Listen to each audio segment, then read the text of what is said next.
1. Motion 1, whereas an agenda was made and whereas we need to approve it, be it resolved that council approve the agenda of the council meeting of January 30th as circulated.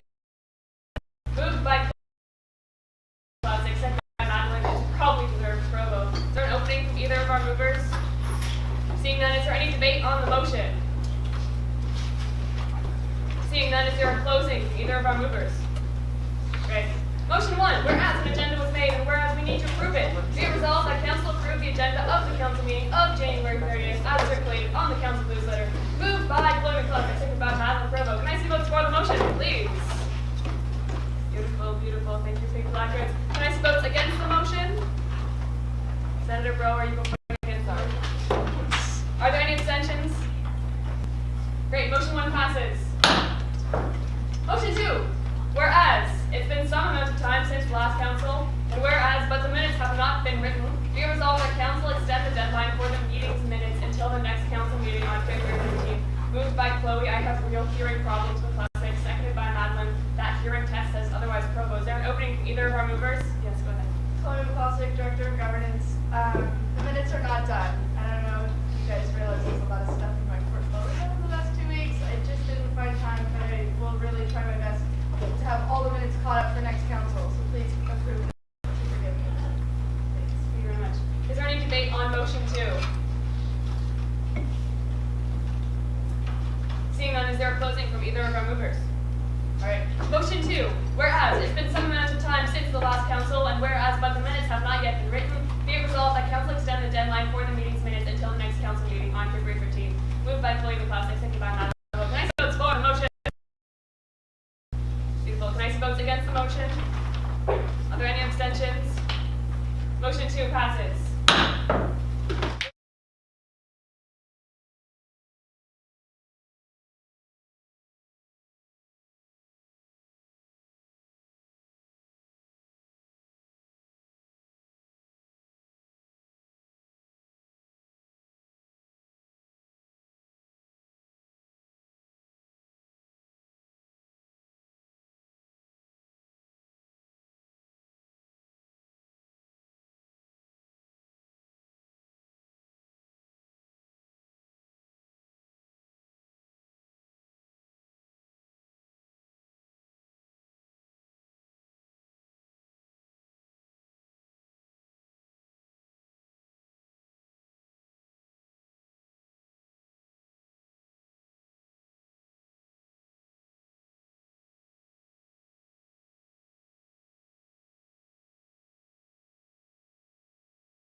pizza, I will tell you all my business. Welcome to Speaker's Business.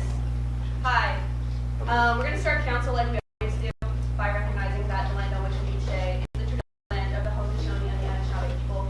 I'm an uninvited guest on these lands, so I try to take the time every council, but also as often as I can, to recognize how lucky I am to be able to live and work and play and run council here with all of you.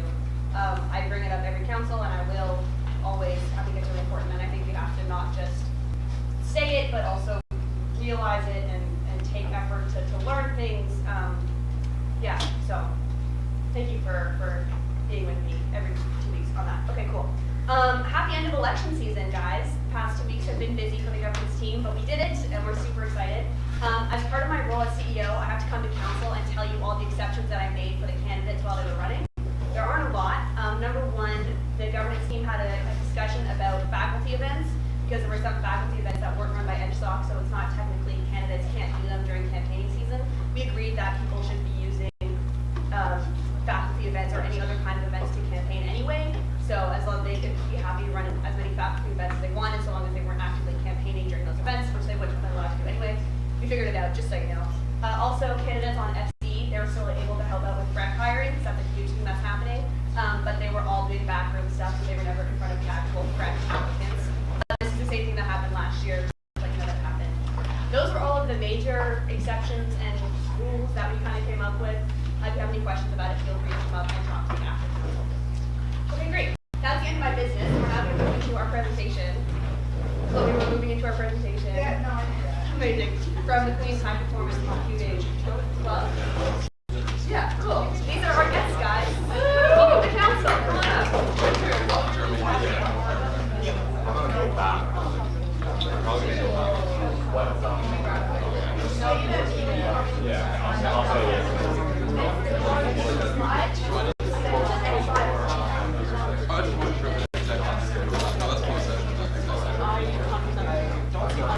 The presentation will now start.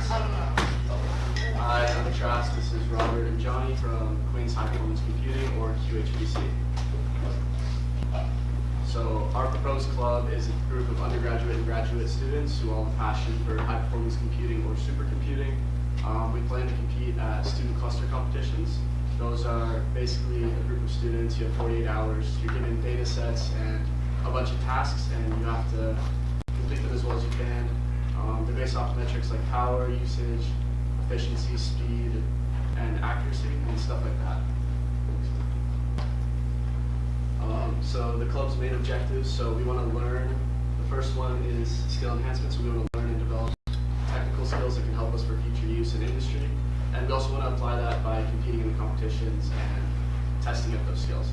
And then we want to network, so we want to meet people and make connections with peers, businesses, professors, basically anyone. We just want to help make a positive impact on all our members. So our mission is to provide a platform for students to gain hands-on experience with high-performance computer, researching and deploying high-performance computing solutions. So club meetings will have asynchronous and in-person meetings. The in-person meetings will be run like tutorials or workshops by master's students, professors, and other people in the industry. And we'll have a lot of interactive hands-on experience or stuff where you can go in and see the cluster or run programs on high-level machines. And the asynchronous ones will be run through the CAC, which is the Center for Advanced Computing here in Kingston. They have a lot of asynchronous resources that you can use for free. And club events, so we want to host our own local Queens student cluster competition, so that way everyone in the club can participate and there's nothing preventing you, nothing holding you back. And then we also want to compete in the global, national, regional competitions, where those will be the best people from the local one get to go compete there. And we just want to have fun events to help build a positive team environment for everyone. So, to support our club's finances, here are the fundraising activities that we're looking for. So we are planning to look for sponsorships and by approaching local businesses or businesses at competitions for sponsorships. So in return, we will offer them benefits like advertising the logos on club banners and club fairs, and we proposes to advertise our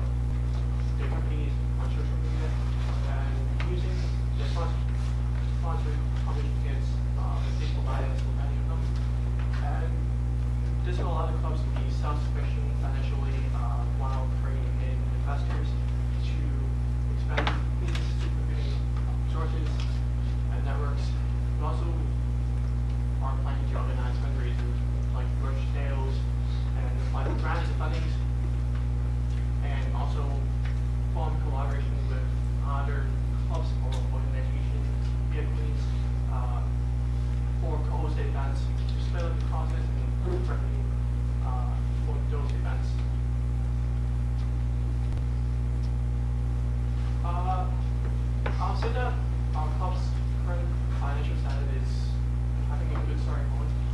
We actually have a sponsored bracket from Dell, that is for $50,000, and it's currently located in the CC. And for membership fees, we're planning to not have membership fees because a lot of the resources that we're using are free and can be accessible free. And in terms of the managing the club's budget and finances, our club plans to bank through NSOC and through the bank NSOC, that part. And for future finances, if we actually decided to go to in-person competition, we will have competition entry fees or possibly that part. And I'll say that most competition fees can be raised through covered by fundraising and sponsorships, that part. But also, since most competitions are online option too, so travel fees and all those associated fees will only be needed once a club actually grows. And for that part, we will likely have sponsors and grants to dedicate those classes to individuals who are actually planning to go to those in-person competitions. So, our club also values EDI initiatives too. We are aiming to create a inclusive, open, and supportive environment for our club. So here are the EDIs initiatives that we are planning to take action by, first of all, creating an open, invited, inclusive recruitment for every student and every members who are planning to join the club.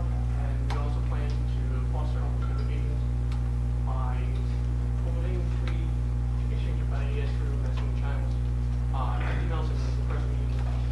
We are also aiming to create a discussion-free environment to ensure that all members and all students feel welcome, validated, and in-person team activities and experience, of course, synchronous team activities. We are also planning and aiming to provide resources such as workshops to accommodate students of varying skill levels to actually create an equitable learning communities and experiences for all members. And last but not least, we're planning to anonymous feedback mechanisms and channels to share experiences, to allow members to share experiences and suggestions about activities as executives help conduct and enhance the inclusivity initiatives based on the feedback for the purpose. So in terms of the member hiring process, we are planning to put the application on easy, but in terms of the promotion of the openings, we are actually planning to put it on social media through posts and attempt club fairs and put up promotional messages through email newsletters and reach out to applicants, potential applicants through Zoom class minutes. We also plan to put up the postings on our local website.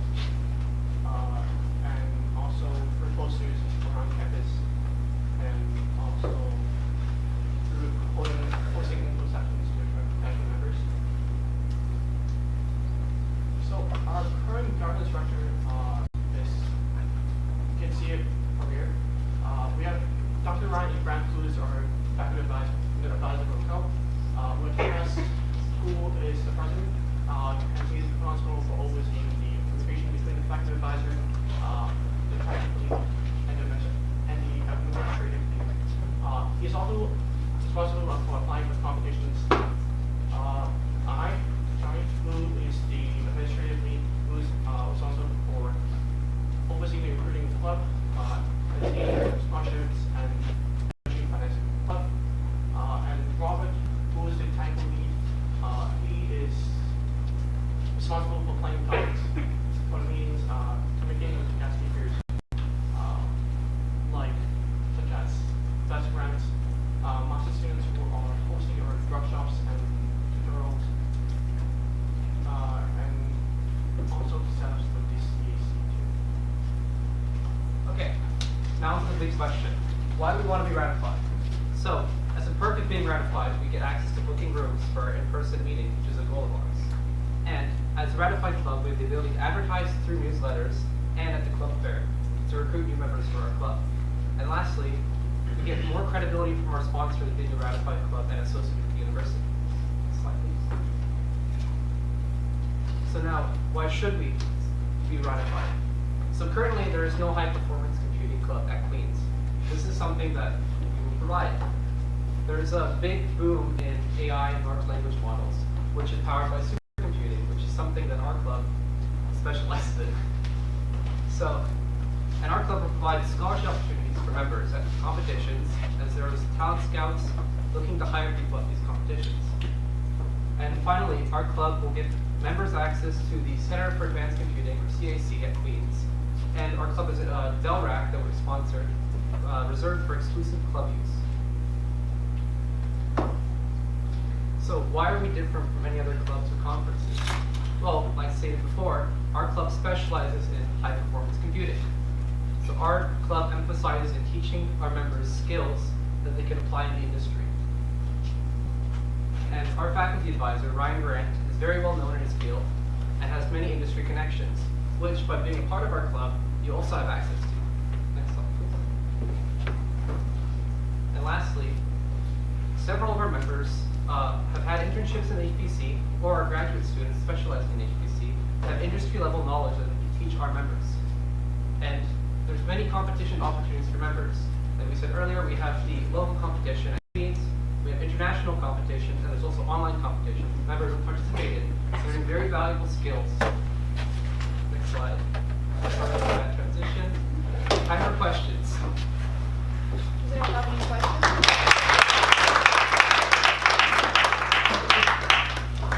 Amazing. Lucas Baylog, Engineering Center. Brian Grant made a bunch of presentations about getting the High Performance Club started up about a year ago. Is this the same thing? Yes. Yeah, same thing. It happened. So we had a meeting like second semester last year talking about it, but then it just got off to a slow start. So we took our time at the beginning of this year and got everything set up and ready. We had meetings, and I feel like we're finally ready to go. What's your current membership numbers? Well, last year there was like 130 people said they were interested when we first sent out the email, and then we had 60 people in the Slack. We haven't recruited this year yet, but we are sure we can get a good amount of people. It shows that we can get people. So we have since like 5 faculty board rep. What are some of the groups that you'd like to collab with or other clusters?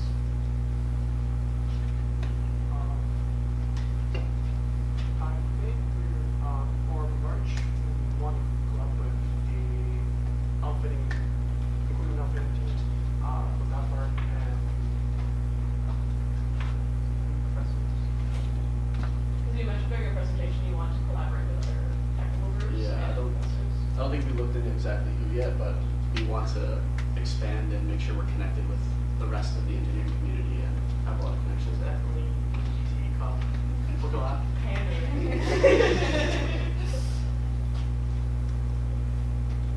Ben Emery, EC President. First of all, great presentation. You guys were very prepared. I have two quick questions. Will the current sort of club hierarchy, will you guys maintain those positions going into the future as well? Or will you guys be hiring successors? Or those rules protections? I think so. I'm gonna stay because I'm on quit this year. I'm coming back next year. I think the plan is for both of you to come back next year, kind of. Yes. So depending on who wants to go on quit or who wants to leave, we'll hire again. But we're gonna try and set up end of this year and throughout the summer so that next year it's really good. So keeping the same kind of goal. And then a follow-up. Have you guys spoken to anyone in the computer science society about some, like, I don't know what groups they have in that society, but possibly for collaborating, like Sophia asked before. We're planning to reach out there. We want to expand it so that any faculty can join, and they're definitely one that would fit the model. And even the master students that we were talking to about presentations, they're like, eventually once we start competing, we're going to need people who specialize in that kind of field, and it's more of a computer science field. So we're going to need people from every faculty eventually. So we're planning on going out and reaching out to them.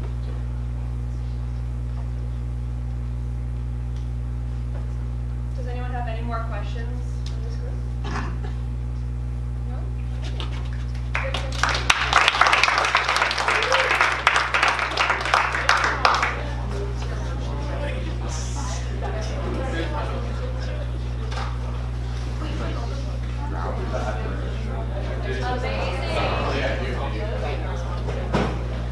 So we will now move into voting on motion 3, voting with meeting.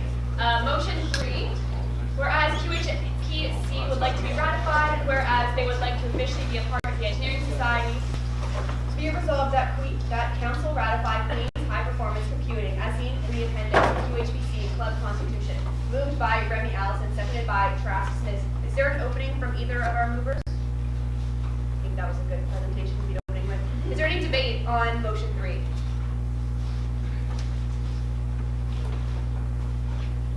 Seeing none, is there a closing from either of our movers?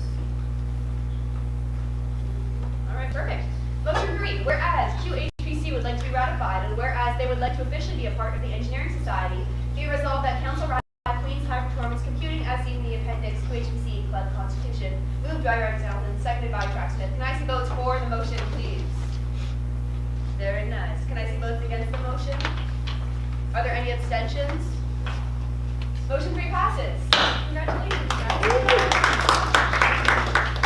All right. Motion 4. Whereas I like Council Pizza way too much, and whereas I am bored and I am hungry, so make me a member, be resolved that Council approves of the changes to Bylaw 1 as seen in Appendix Advisory Board.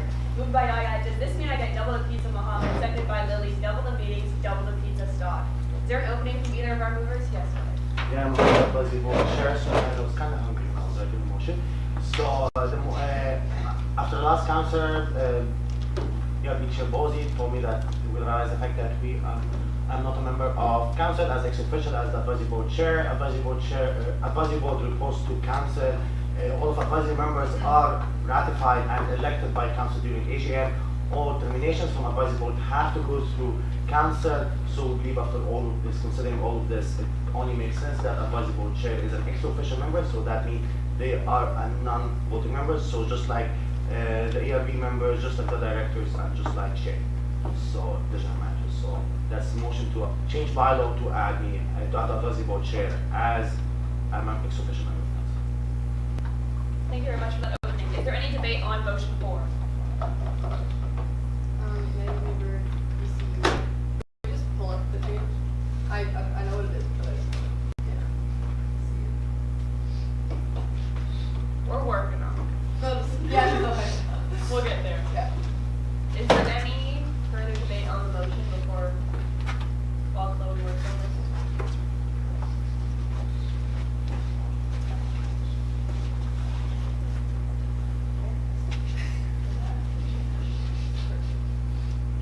That's what we're doing. Cool.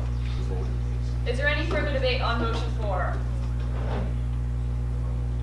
Seeing none. Is there a closing from either of our movers? No? Alright, cool. Motion 4. Whereas I like Council Pizza way too much, and whereas I am bored and I am hungry, so make me a member, be resolved that Council approves of the changes to Bylaw 1 as seen in Appendix Advisory Board. Moved by Diane Mohammed, seconded by Lily Stock. Can I see motion for the motion, please? Motions for the motion. Thank you so much. Can I see votes against the motion? Are there any abstentions? Can we all just point out that long paragraph? Okay, motion 4 passes. Okay. Motion 5. Whereas the Engineering Review Board is tasked with the maintenance and spirit of the Engineering Society in policy and bylaw, and whereas conditions may arise that require the Engineering Review Board to adjust our governing documents to improve structures for the future, be resolved that Council approve, with discussion, the changes to Bylaw 3B as seen in Appendix. I couldn't possibly have another. Well, moved by Connor, love a good MSHOC spirit Bozy, seconded by Oliver. Are you referring to the ghost or the liquor Lynn? Is there an opening from either of our movers? All right, Connor Posey, DRB chair. Hi everyone. A lot of you probably saw on last Monday an email go out saying that nominations for our engineering society elections were extended into Monday at 5:30. I'm assuming people in this room somewhat got it? Yes? Okay. My understanding is that was sent out to a council mailing list, which is why people in this room have it. That was not sent out to everyone. As a result, and just with the extension of what was currently in our bylaw, there's a couple changes that the ERB is recommending to move forward to allow for both flexibility and fairness for the candidates. The following changes exist. Can you scroll back up? There was green text above. There you go. All right. Yes, sorry, yeah, right, okay, right now, we by bylaw 3.b.5.b, we were not supposed to extend that extra day, and it has been one of the things that I've updated in here. You'll notice that in the motion, I'm gonna run through everything now, in the motion you'll notice that it said council approved with discussion. The intent of this motion is not to pass this bylaw necessarily as written, but to have an actual discussion about if it will do what we think it will do, and add anything that we feel as a council we need to have in order to make sure our elections are okay moving forward. With that being said, the following changes were made. That first change there in B.3, I added A. A specifically stipulates that 50 signatures is a prerequisite for running. It does not confirm a candidate to run. In past years, a lot of candidates would get 50 signatures, as it is the hard part to do in terms of running, and then may not choose to run at the end of the day. All this is doing is in collaboration with B.4, A, and B. It just basically says 50 signatures is the prerequisite to run. You are not running once you've collected that. In order to actually run, there must be written proof to the CEO and CRO. I think it should be CRO, this would be a CRO. They must sign in writing to the CRO at the beginning of the all candidates meeting, which happens for all candidates that are basically the rules, what they need to do during election season. At the start of that, they must sign that they are indeed running in the election. If they cannot, for any reason, make the all candidates meeting, they must reach out to elections committee to let them know, yes, I am running. If that is not signed, or if they do not reach out and are not at the all candidates meeting, elections committee has the right to say you are not running. Point blank. It's basically a drop dead switch to make sure that those who collect these signatures have time to still decide, but also that elections committee is well aware of the number of candidates we have moving into our election season. Let's scroll down. Nope, next.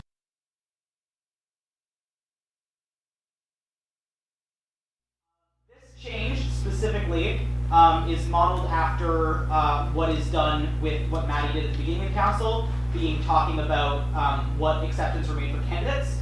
What this does is in the event that, okay, the way the election season is set up is that there was an original nomination period, and if there's only one candidate at the end of that nomination period, we extend it again. That is part of that position.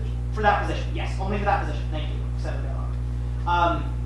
In the event that that position goes completely uncontested, the bylaw as written, which is why we're talking about this, says that we bring it to council to appoint somebody. Discussions have been had. We believe the best way to move forward is to ensure the student body, the engineering student body, gets to vote on the people that will be representing them next year, and in as many instances as possible. The way we've changed this is this. The CEO, at their discretion, by what I've written, may extend the nomination period past the first nomination period an additional 36 hours. This is subject to making sure that any and all of this listing, not including you can have more, but making sure all students know. This includes an email going out to all engineering students, it includes a post on the Engineering Society website, and it includes information about the actual thing, about the extension on the homepage of the Engineering Society website as well. The Chief Electoral Officer must do the same thing that Maddie did at the beginning of this council and basically bring it to next council and say, hey, this is why it was extended an extra time. That is for the purpose of A, keeping speaker/CEO accountable, but also making sure that council is aware of why the change was made and why it had to be moving forward. You'll also notice that I mentioned the candidates being informed of this. Where did I put that? Just go down a little bit. Oh, it was in a different part. Okay. Yeah. So, yeah, that's the second change. The third change, if you scroll down, there you go. It's a bigger change. There was a reason for that. This change was modeled after how the AMS runs their elections with the AMS Judiciary Committee, which you can kind of think of it as a similar body to the Engineering Society Review Board, just at the AMS level. This change basically says that should there be, for any reason, a time during the election season where the CEO and CRO find that either something wasn't implicitly written in the rules or wasn't implicitly written in the bylaw, or there's some question as to what should be done moving forward, they must reach out to the Engineering Society Review Board with ideas for how to move forward. The Engineering Society Review Board has 24 hours to respond to their ideas for how to move forward with, yes, this follows the spirit of our bylaws, or no, this does not. In the event that nothing that CEO and CRO pitches goes through the Engineering Society Review Board, they must propose a counteroffer. As soon as it has been confirmed by the Engineering Society Review Board, the candidates are also informed so that everybody's on the same page. The reasoning for this change is very simple. It is, we cannot predict everything. It is not possible for everyone in this room to know what's going to happen in the future. This change is intended to give Elections Committee the freedom to make changes on the fly for the benefit of the election, but with an actual review process in place and not just two people going, yep, sounds good. That will then, of course, be brought to council so everybody knows the changes that were made. That is the extent of the changes that were made in this bylaw. The intent of this motion is to open it up to discussion at this point. With that being said, Madam Speaker, I would like to request we move into committee of the whole. Yeah, thank you for that. Let me pull up my notes on committee of the whole. Give me a second, I'll pull them up.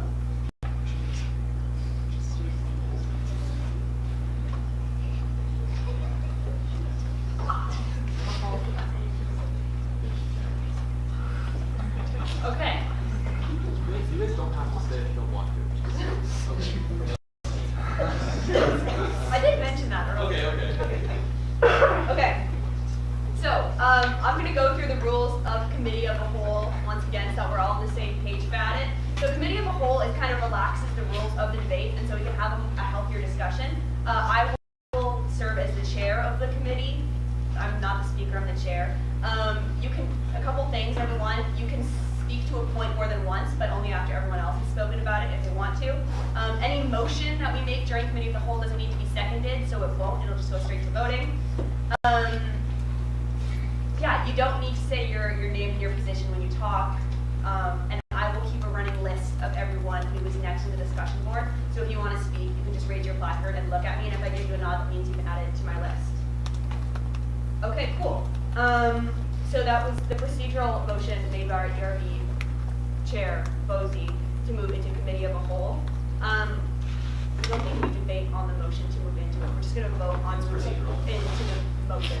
So can I see votes to move into committee of the whole, please? Thanks so much. Can I see votes against the motion to move into committee of the whole? Thank you. Any abstentions? All right. I'll bang the gavel for it. Okay, great. We're now in committee of the whole, everyone. Hi, welcome. Same as before, except a bit chiller. Cool. So that was the motion. That was the introductory. We'll now move into debate on the motion. Does anyone have any thoughts? Anyone want to be added to my fun little comment list? Yeah, you can go first. Connor Rose, ERB chair. Now that we're in committee of the whole, I would like to, I said my name, I have to. I'd like to recommend that we replace chair as speaker with our assistant deputy speaker, so that chair, chief electoral officer, can talk about the motion that has to do with elections without having to chair the discussion. Yeah? Wonderful.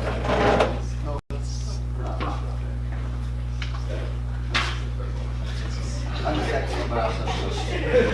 I didn't have things to say. No, I'm going to sit for watch on it, actually. Hey man, I had things to say last year. You think I didn't want to say them? Yeah. I just keep track of. I just keep track of people's names on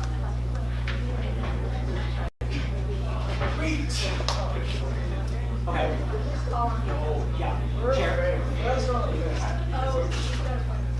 Well, I was just gonna say, my recommendation for this discussion is let's go one point at a time. Let's go one point at a time and discuss it that way. If anybody has anything, I'd recommend starting with the first change, which was the 50 signatures and the drop dead date.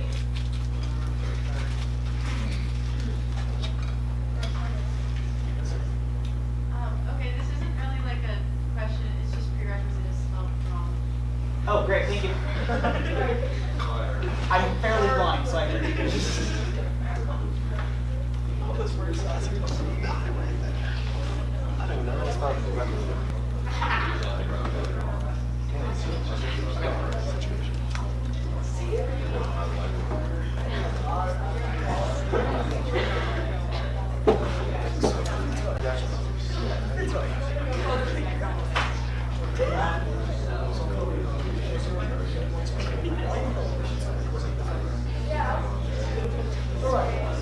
starting over closing.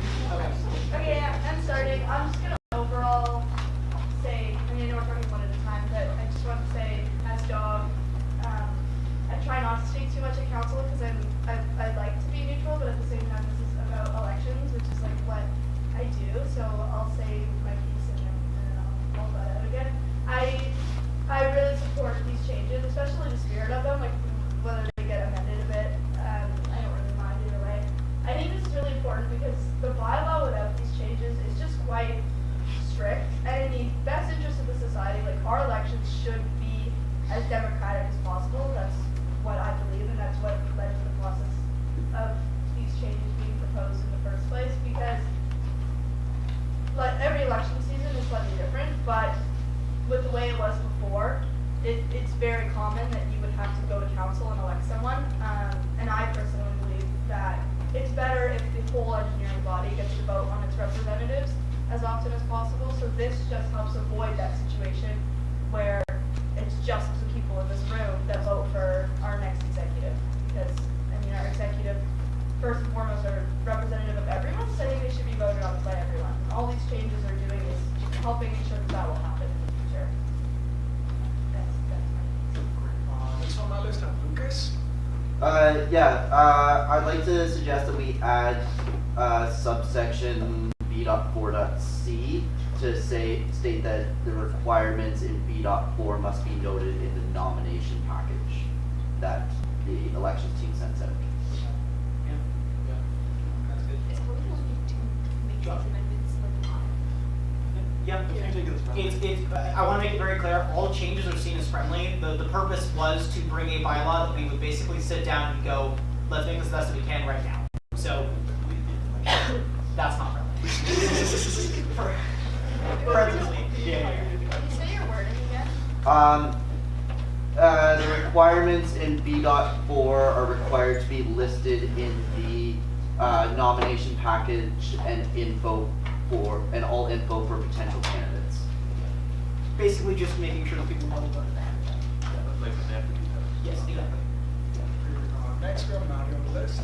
Yeah, so, I don't have anything to change about this, I just wanna kind of like mention that maybe the wording's a little bit confusing, but like, the point of it is that like, if you're thinking about being a candidate, first you gotta be nominated by 50 people, and before it was like, you would get 50 signatures and you send them to CEO and CRO and be like, hey, I got 50 signatures, and you'd be like, okay, cool, but now you have to like explicitly say, I have 50 signatures, they're verifiable, I did the form, I wanna run for candidacy, like that's the vibe. So I don't know how we could exactly change this, but maybe something like,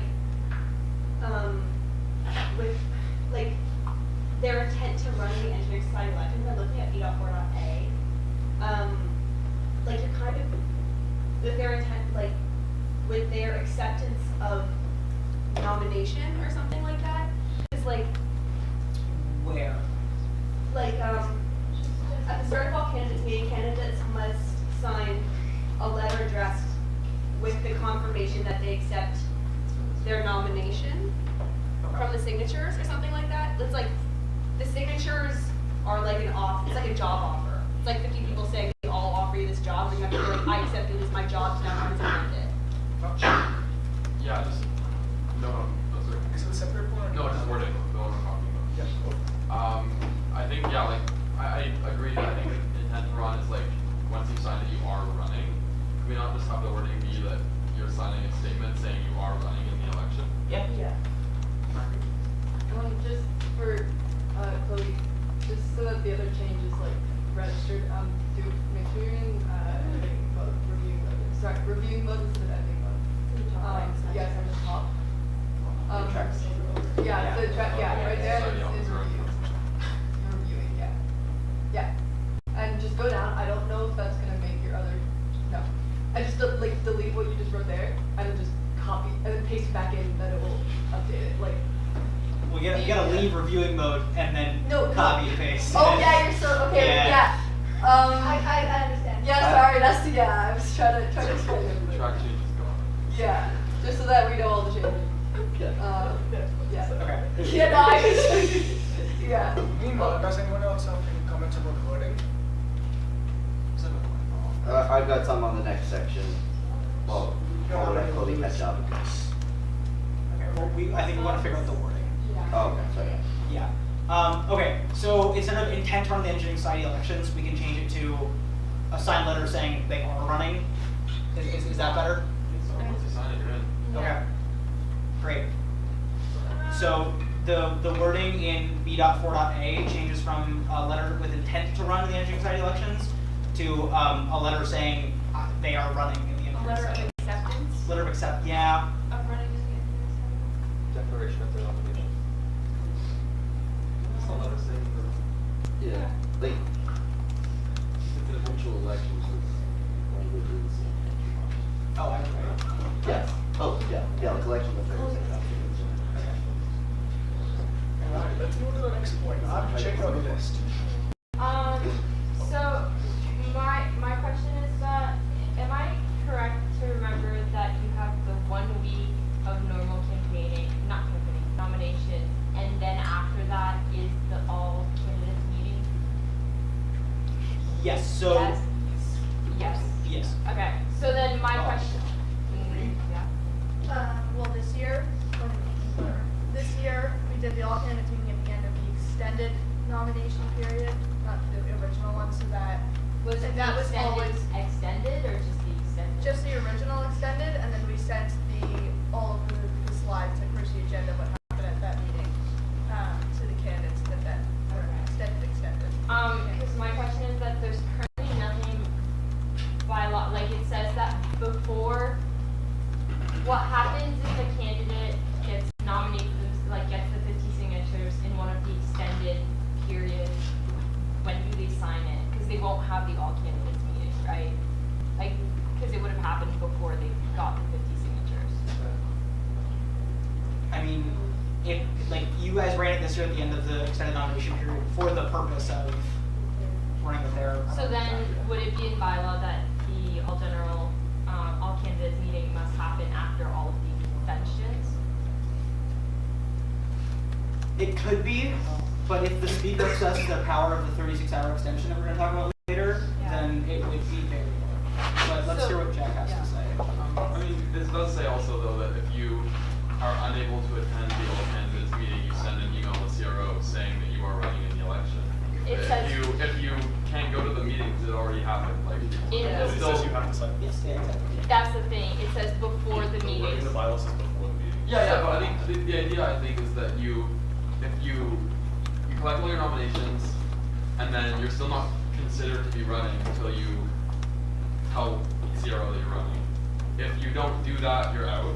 And so then if we still have no one either because they got nominations and then didn't sort of like sign in, or because we didn't get anyone's nominations, we extend again.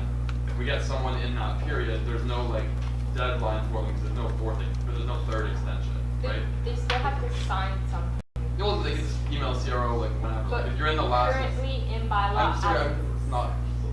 It's all good. Yeah, just like if you're in like the final extension, there doesn't need to be a deadline for getting that signature in. You just have to get it in because there's not a further there's not a further decision being made, right?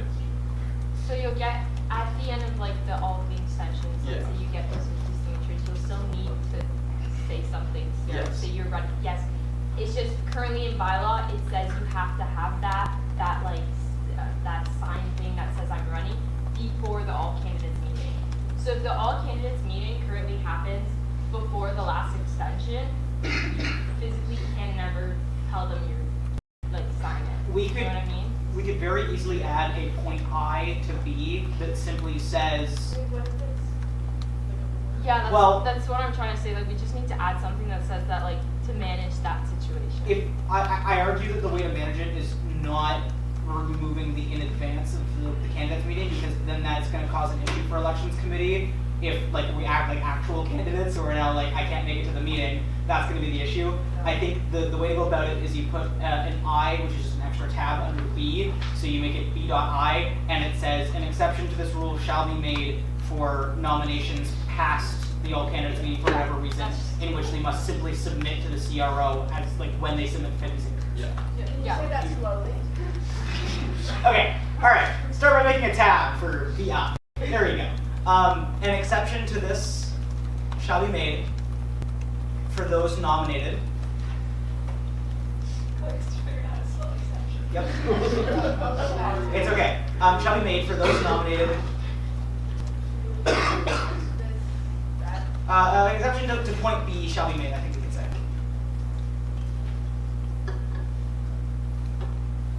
Shall be made for those nominated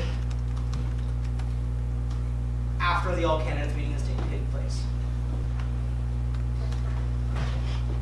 Candidates in this, yeah, taking place.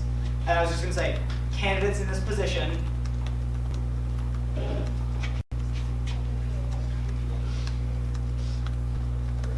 must submit their letter at the same time as their 50 nominations, or 50 signatures.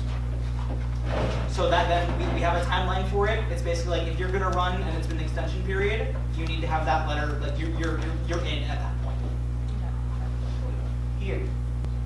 Yeah, just small point of information. I was in this like double extension thing, and the all candidates meeting had happened already, so I wouldn't have been able to do the deadline. Just another point about this, just to give candidates some time to think about the signatures. Like in my position specifically, I knew it was extended till 5:30. I started getting my signatures at 1 p.m. I think. By about 2, I had them all, but I still wasn't sure if I wanted to do it. This would have meant that as soon as I got my 50 signatures, because it had been extended, who knows how many times by the time I was running, I would have said then that I wanted to be exact, and I wasn't sure. And I would just hate for someone to have like kind of been in my position where it had been extended a couple times, they weren't 100% sure, and then because of this they had to. Would we be okay saying that they have to get their letter in like by the time nominations go? So say it's been extended till 5:30, you get until 5:30 to submit. Because you have to have the signatures by 5:30 anyway, so you may as well say that if you get them early, you can wait until it closes. I'd also argue though that if you're submitting your signatures, like you already have your signatures, you don't need to submit them until you're also ready to run. Okay. You know what I mean? And I think that solves that issue without having to have extra. Okay, so 50 signatures isn't you hit 50 signatures is I email CRO. Yes, CRO is now aware there is 50 signatures. Oh, CRO's not mob. Yeah. Alan's not sniffing around the ILC trying to see if the I also. Does anyone else have anything with the voting? Perfect. Next point, Maggie. You're on the list. I was. Maggie. Oh, but, yeah, I know. When they said Maggie, too, I was like, oh, so this right. What was even my point though? I can't remember right now, so I think I said other things. Next one is Lucas. I have something about the next section, so we're good on B.4. Does anyone else have anything to say about the current section? B.4? Actually, I do remember what I was going to say now. I just might be stupid, but it does say like all candidates must sign in writing a letter, blah blah blah. So does that mean that they have to like actually like write? An email. Like, to say, okay, does an email count with Yes, my question? legally. Because I was like, yeah, legally is that okay? Okay, cool. Just want to double check that. Perfect. Yeah, it's just that we have like a physical trail and wasn't somebody Yeah. verbally saying. Yeah, no, yeah. Perfect. Let's move on to the next section then. B.5. Because we want to see. Can we scroll down to see the actual changes? That is the. Which is Birch. Okay. Lucas. I'd like to change whichever one says Instagram account to Engineering Society social media. Because if we wrote this 10 years ago, it would have said Facebook. Real. Yeah. MySpace is found. Benedict. I have a clarification question. I might just not have been put in here. If this extension happens, does the campaign period not start? Okay. That would be, because in doing so would give some candidates time to campaign for others, but that's just something I just don't know. Yeah. Yeah. So this is based on like what we did this year. So I'll talk about what we did this year. So the positions for VP Ops and VPFA got extended, but President and Junior Senator and VPSA did not, like the last time we extended them. So they were all allowed to campaign before the extended positions were. For example, like some of our presidential candidates had like talks and stuff lined up with professors the day, like the Monday when we had done the final extension for the last two positions. So what elections committee did is that we allowed them to continue forward with their regular campaigning, and it was just the positions that got extended, that their campaign got pushed later. And to me, that makes the most sense, because if someone's running for like the 2 VPs and one of them extended and the other one's not, it doesn't really matter if it's extended, if you're running the other one, like it's not gonna have crossover. So I think it's, I don't know if there's something in there, but like that's what makes the most sense to me. Not explicitly, but considering this only activates if there's no candidates at the end of the original extension period, I think it's fine. Okay, follow up, I agree with Maddie's point. It's the second follow-up question. If this extra 36 hours doesn't work, do we then go back to what is currently in bylaw? Yeah. Yes. Okay. Yes. That is count. I left it in. Perfect. You move on to the next one or someone else have something to say? Perfect. Moving on to B.6. Change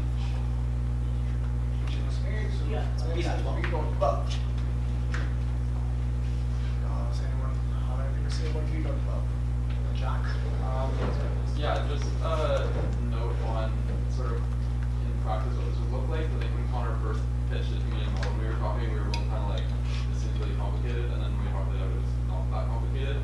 But I mean, when we are in election season and we get to the point of like, any extensions, like it's already obvious to elections committee whether or not we have candidates. Like already, there's never a question that we're going to have to extend Prez. Like we probably knew we had 2 Prez candidates months ago for being honest. So I think what this looks like is just basically if we get sort of into early, midway through election season and it's not looking like we have candidates, elections committee writes up a few proposals of like, okay, here's what we're doing if we hit the end of our timeline and we still don't have candidates, sends those off to ERB, and then ERB has a day to look over them and respond. So this isn't going to be like elections committee, you know, it's 4:30 and they want to extend to 5:30 and they have to get something together. Like you know in advance when you're short of a candidate, so I don't think the timeline of this is a problem at all. Is my point. And I agree with that, and also like this kind of in my mind covers emergency or like crazy unexpected things that happen. Cause like if God forbid like some tragic thing happens, like if we're going on pause. Yeah. And so that kind of like falls in this too, so it's like, if something random happens, at least there's a little bit of precedent that like the elections committee knows what to go forward with. Does anyone else have any other points? Follow-ups? Shall we move on to the next one then? That's the whole thing. Perfect. Oh, Maggie. It's like such a small thing, but could we add a period after A? Yeah. Can I go back now? If we're done discussions. We intend exit committee. Yeah, I'd argue we end with the current chair and then we return the speaker to their position and the chair will report someone happened to committee of the whole. So lead us out of committee of the whole, speaker. Mr. Speaker, I move that committee of the whole do rise and report. Any seconders? Don't need you. Alright, votes for the motion? Any votes against? Abstentions? Great, motion, bring it up. Yep. You got to say passes. Yeah. Is it motion and floor? See, I was ready to PM. My hammer was there to break this. You're not. Yeah. The You chair back- reports to the You speaker. go back, chair has to report to speaker what happened to committee of the whole. What do we do?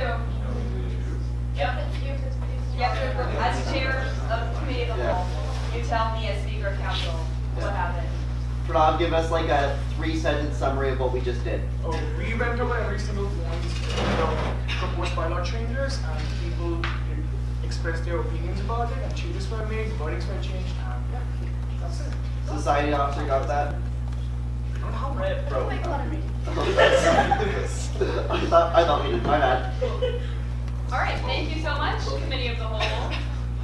I'm in my room. Okay, cool, great.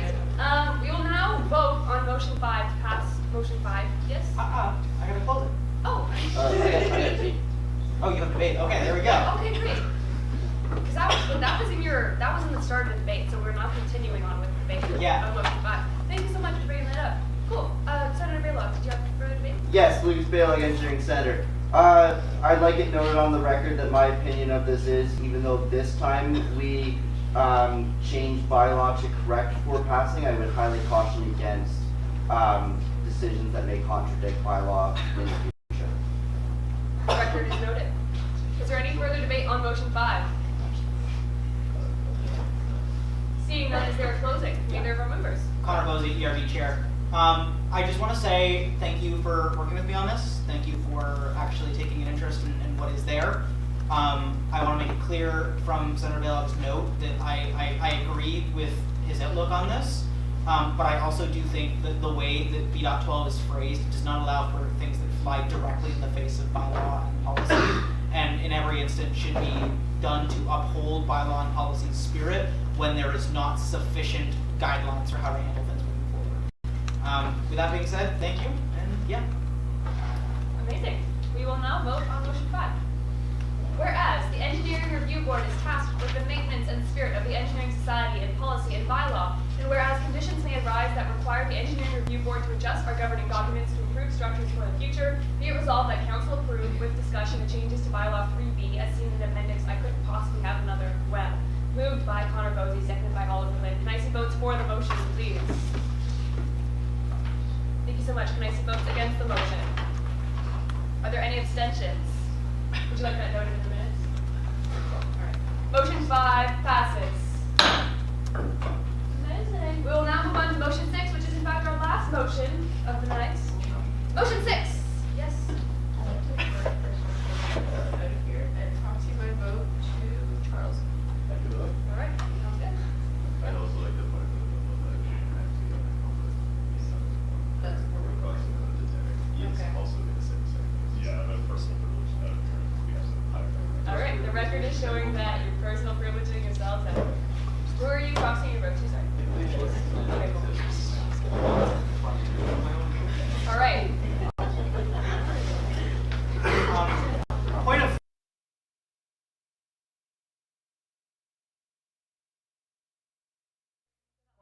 Personal privilege, I have to leave. I'm proxying my vote to Yaya. Okay. Okay, point of order. Does Vice President-elect Schaefer have a vote right now? I didn't say I was proxy, I just said. Well, no, but technically didn't the last. Okay, never mind. Being quiet. Alright. We're now going to move into motion 6. Yes. Motion 6. Whereas the official governing document that detail the design team charters hasn't been updated since 2012, and whereas someone should probably do that, be it resolved that council approve the complete change to Appendix C design team charters to the new updated appendix as seen in Appendix Control C, Control V, Control V. Moved by Tanner Charter Warren, seconded by Mo Kelly. Is there an opening from either of our movers? Yes. Tanner Warren, Director of Design. So yeah, as I stated, something that's been a backlog for me is what Appendix C, like as our official governing documents, hasn't been updated for 13 years, and I thought I should probably do that. I basically just completely deleted the old appendix in place of this. It was completely outdated. There were 8 teams. 3 of them still exist, which is fun. This took a lot of copy and pasting. Essentially, I just copied, because the design team charters get sent to the director of design every year as part of their re-ratifications. So I have them all. I just basically copy and paste them all to one giant 70-page document. Yeah. Took a long time. Thank you for that opening. Is there any debate on motion 6? Yes, Senator Baylock. Luke Baylock, Engineering Center. Yeah, as someone who sat beside the director as he was trying to do this, I do want to thank Director Warren for his effort, because I'm surprised he still has hair after all of this. Is there any further debate on motion 6?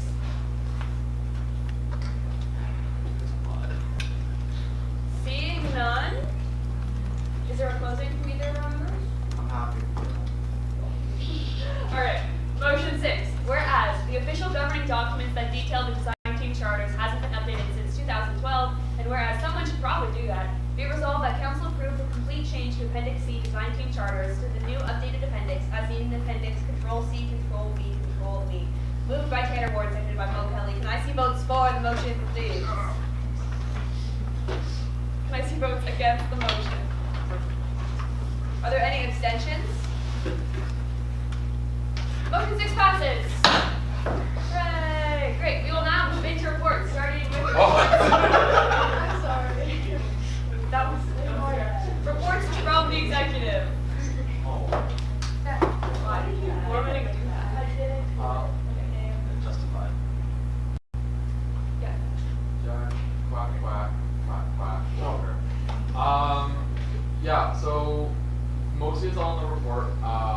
Main stuff that is relevant to council. Director applications closed tonight at midnight. If anyone is on council and not currently a director or formerly a director and would like to be one, please apply. It's a super cool opportunity. It's open on Breezy. It's a really, really solid way to gain a lot of cool skills, meet a lot of cool people, gain some technical skills, learn how to work with people better, which is important for us engineers. Yeah, apply tonight. The only other item that's not in the report that is worth talking about is me and Ethan have been doing a lot of work trying to figure out how we're doing CEC funding, which is the Canadian Engineering Competition, as we typically qualify between like 0 and 2 people per CEC every year, usually leaning more towards 0. And this year we had 10 qualify, which is a lot more than we had budgeted for. So we are in talks with Smith Engineering about trying to find funding for them and working on how this is all going to look. So yeah, it's in progress. Kudos to Ethan for all the work you're putting on that front.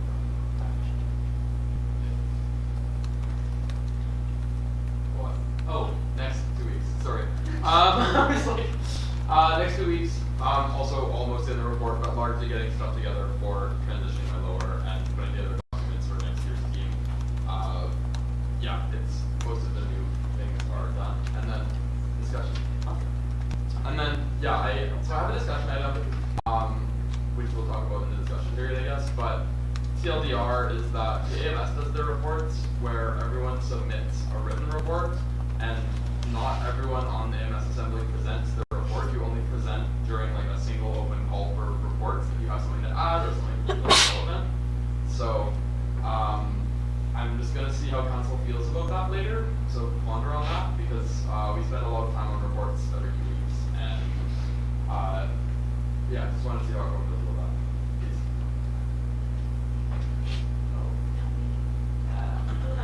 Is there anyone available to give the report for TDO? Do you want to do it, or do you want to? It's your Lily Stock, Vice President Operations. She's doing nothing. Do you want to tell us what anyone know what she's been up to? Yeah. Yeah, what do you want?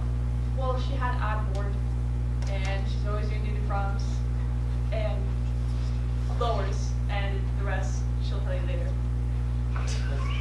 Okay. Yeah, go ahead. Jack, quack, Walker. That is actually a pretty comprehensive report. Like, it's been pretty static stuff lately. There hasn't been a ton of new things, so that pretty much does sum it up, actually. Hey, Book W, BPSA, it's all in the report. If you feel like doing something on Saturday, why don't you go to Queen Space Conference? Yeah, everything else in the report.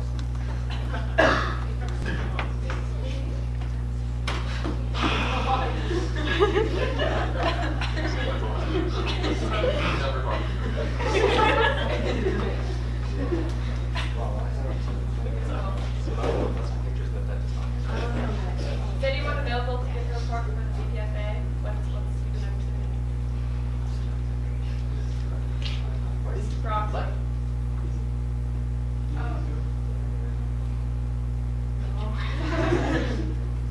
Jack, quack, Walker.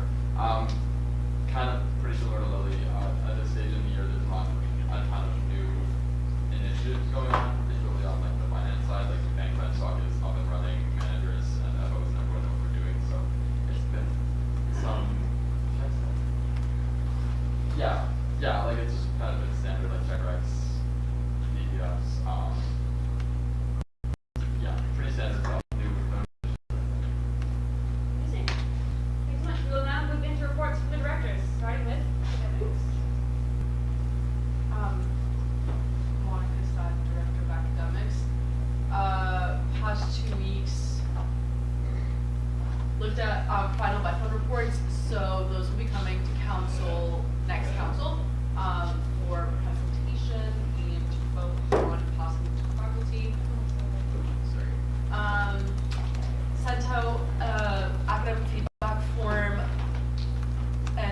or start of this week or last week, something like that. If you guys want to fill it out, we're doing tier gift cards, one for first years, one for upper year students. All you have to do is just fill it out and somebody gets it. And then we're gonna have our academic caucus. That's gonna be in week 5. And there's an email that already went out with the dates for that. It's gonna be on Thursday. I don't know what day of the week, what day of the month that is. But please come out. It's gonna be in BMH 111, and we're gonna have a sign in the atrium telling people to come in, so it's more of a private setting if people wanna actually sit down and talk about something. Gonna be running for 2 hours, and then the rest is just normal emails, PIPCO project, meetings, all that.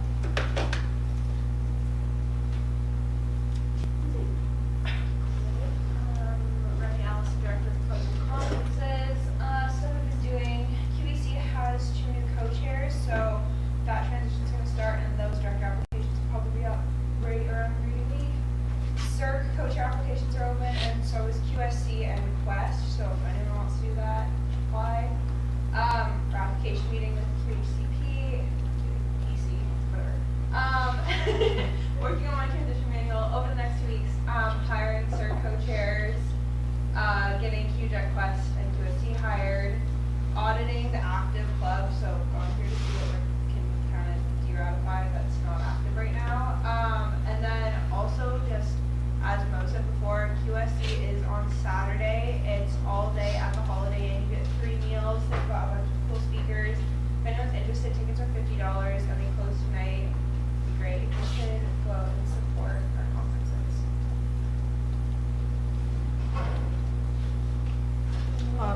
Stella Sherman, video manager.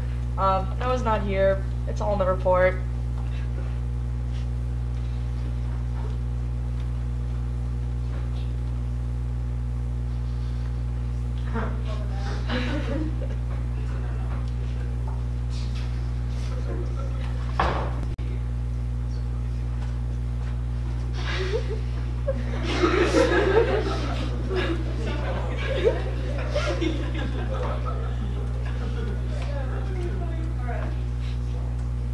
Taylor Road, Director of Design, Nothing Relevance Council, it's on the floor.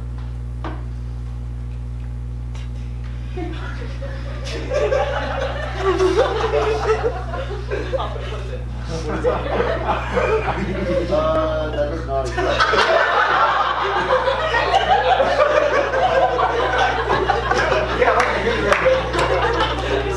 Read you like a book.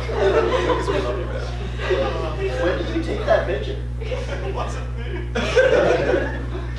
Who took that picture? Let's get to with Jay. Jay took the photo.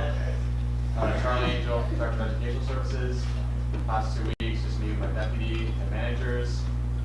Picked some dates for service appreciation with Kennedy, staff chats, and then did some manager training for the new Science Quest team. And then next couple weeks, same deal, same old, and then getting ready to hire Science Quest 16-weekers. By the way, guys, pretty sweet summer gig. If you know anyone that wants to work in Kingston over the summer, go right to Science Quest. Yeah, that's all I got. Good, great job, guys. Sasha B, Director of Equity and Advocacy, Shooter. Hi, Council. So over the past 2 weeks, I've been just getting sponsorship for Metro products. They're finally back. We'll be back in the ILC and a bunch of engineering buildings in the next couple of weeks, which is really difficult. Developing a site for social issues at Enchalk Instagram. If you probably check your phone, you probably got a follow request from me. There's a new Equity and Advocacy Instagram, which is basically just a basis to have a bunch of like upcoming bursaries, transparency. We just posted a project where that was like an Enchalk hiring transparency project and like a director interviews happening this weekend and the next weekend. And a sustainability hub happening today, OEC bursaries. And the things that we're all to be doing over the next 2 weeks, again, Enchalk hiring transparency project, continuing to work on that. Black History Month, and Dean's donations, sustainability, and finalization. So just feedback for that next year. And rare rooms during Ramadan.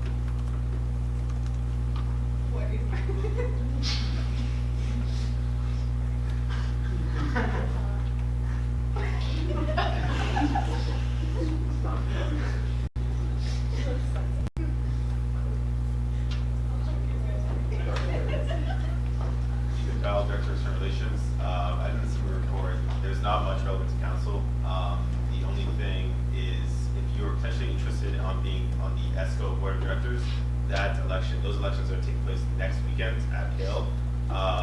You would be running online, but it is possible. Jack this year just won, or just got elected for the EPA position of the CAPS while running online under competition as well.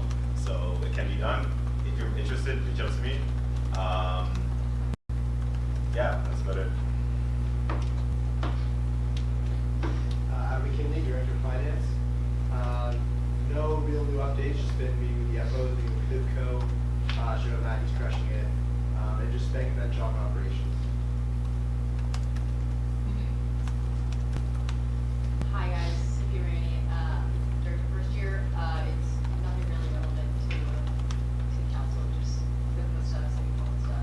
And this is from ANS, guys. Capital did win. I did. That's fine. I did. Oh yeah.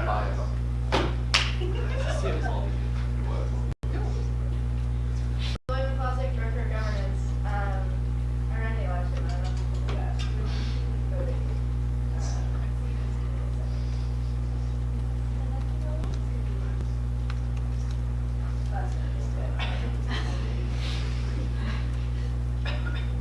Street reports, guys. It's sad when I have to write no reports to do but actually kind of relevant to council and planning awards, and people that don't know, awards committee consists of one representative from every year and one representative from every discipline. Right now, I've planned it for the weekend, I think the first weekend of March. It's a Sunday, March 2nd. It'll start at noon. Last year went all the way till 6. So start arguing amongst yourselves about who's willing to go with that. It's actually fun, and there's food, like cool grounds and food, and like fun debates, so yeah. I'll let you know you guys about this, but yeah. Director of Human Resources. It's just been the usual the last 2 weeks. I've been on call sick. Next week's more of the usual and the hiring fair coming up the 26th. Like the rumor of this.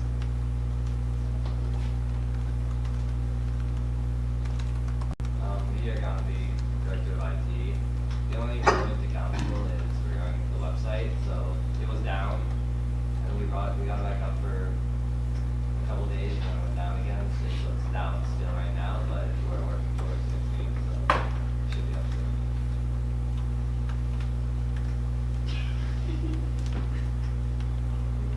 Is anyone available to give the report for the Director of Internal Processes? Or if we don't, sit here in silence for a little bit so that when he comes back, he feels really awkward about it. So that when we tell him about it, he'll feel really awkward. I'm not sitting up for it. Yeah, actually, yes. Look how the week yesterday, he texted it. Poster sale went well. Thanks for everyone's support. Banquet planning and running in the election. Yay! And then the next 2 weeks, hiring. He's gonna get fobs for the new exec, and then a transition manual.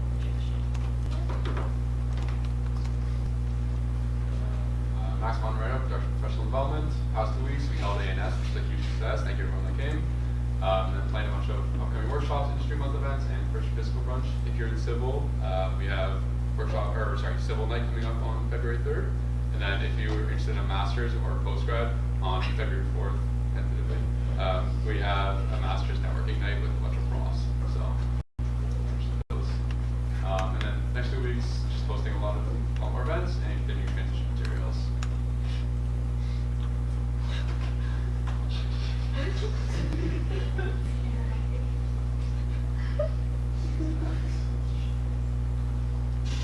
Kevin Beaver Going, Director of Retail Services. Nothing relevant to council this week, it's all over. And my name isn't relevant anymore because I don't think Lily's leaving me.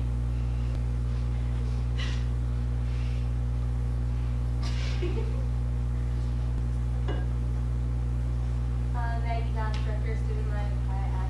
Nothing really all that relevant. Just Dean's reception invites coming up soon, so if you're graduating and are sitting in this room, you'll probably get one. That's it.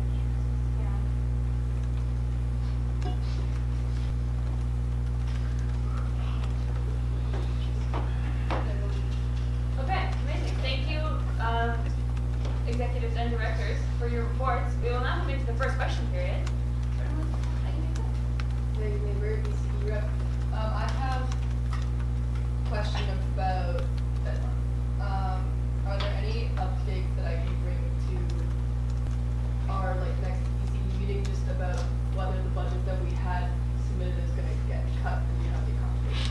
just because I know that last time it was mentioned that the budget was cut a bit, but do you have any updates on that? Yeah, for response. So we are not changing the budget. We are submitting it to the dean after it gets approved to council, and then they will send it back to us. Point of So- personal beverage. Sorry, Monica Sass, Director of Academics.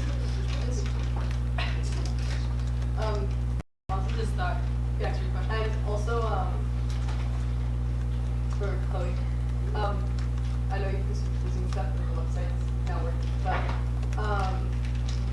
the version of bylaw on the website is from March 2024. And policy is from also the same time, except the Word document part policy from May 2023. I was wondering if like, that has been updated and if there's, you know, documents we can find and all that stuff, yeah. Hello, Government Director of Governance. I have policy and bylaw up to November, and again, I'm just trying to catch up right now because I have a lack of a society officer. Hopefully, that will be dealt with by next council. That's the plan. I really think we'll have someone for next council and we can catch things up. I'm going to put those current versions of policy and bylaw in this week's folder so that everyone from council will have it, and I'll do that tonight, and then that way everyone from council should have access to it from now on. And I'll keep putting it like in the folders until I can get it on the website, and then but I try to get the website and like my word account is not working. So. And also, are we gonna get like another society officer or? Yes. Okay. For next council, but I don't know if that will be the priority. So for I'll be doing the minutes, and like when I get a society officer, the first thing I'm gonna ask them to do is update policy and bylaw while I keep on trying to do the minutes, and hopefully it's 2 weeks till the next council, so maybe ambitious to get it all done, but you'll have an update about how much progress I've made on that front. Okay. You can also like forward their email or whatever when you get those back and I'll put the formatting and all that stuff. Just okay. Cool. Amazing. Is there further questions and statements? Go ahead. Connor Bosey, ERB Chair. During President Walker's update, he mentioned talking something about following AMS practices with saying it's all in the report and having written reports. Before I say my thoughts on that, I want to clarify from President Walker if he would intend the reports to be actual reports or what we currently have written.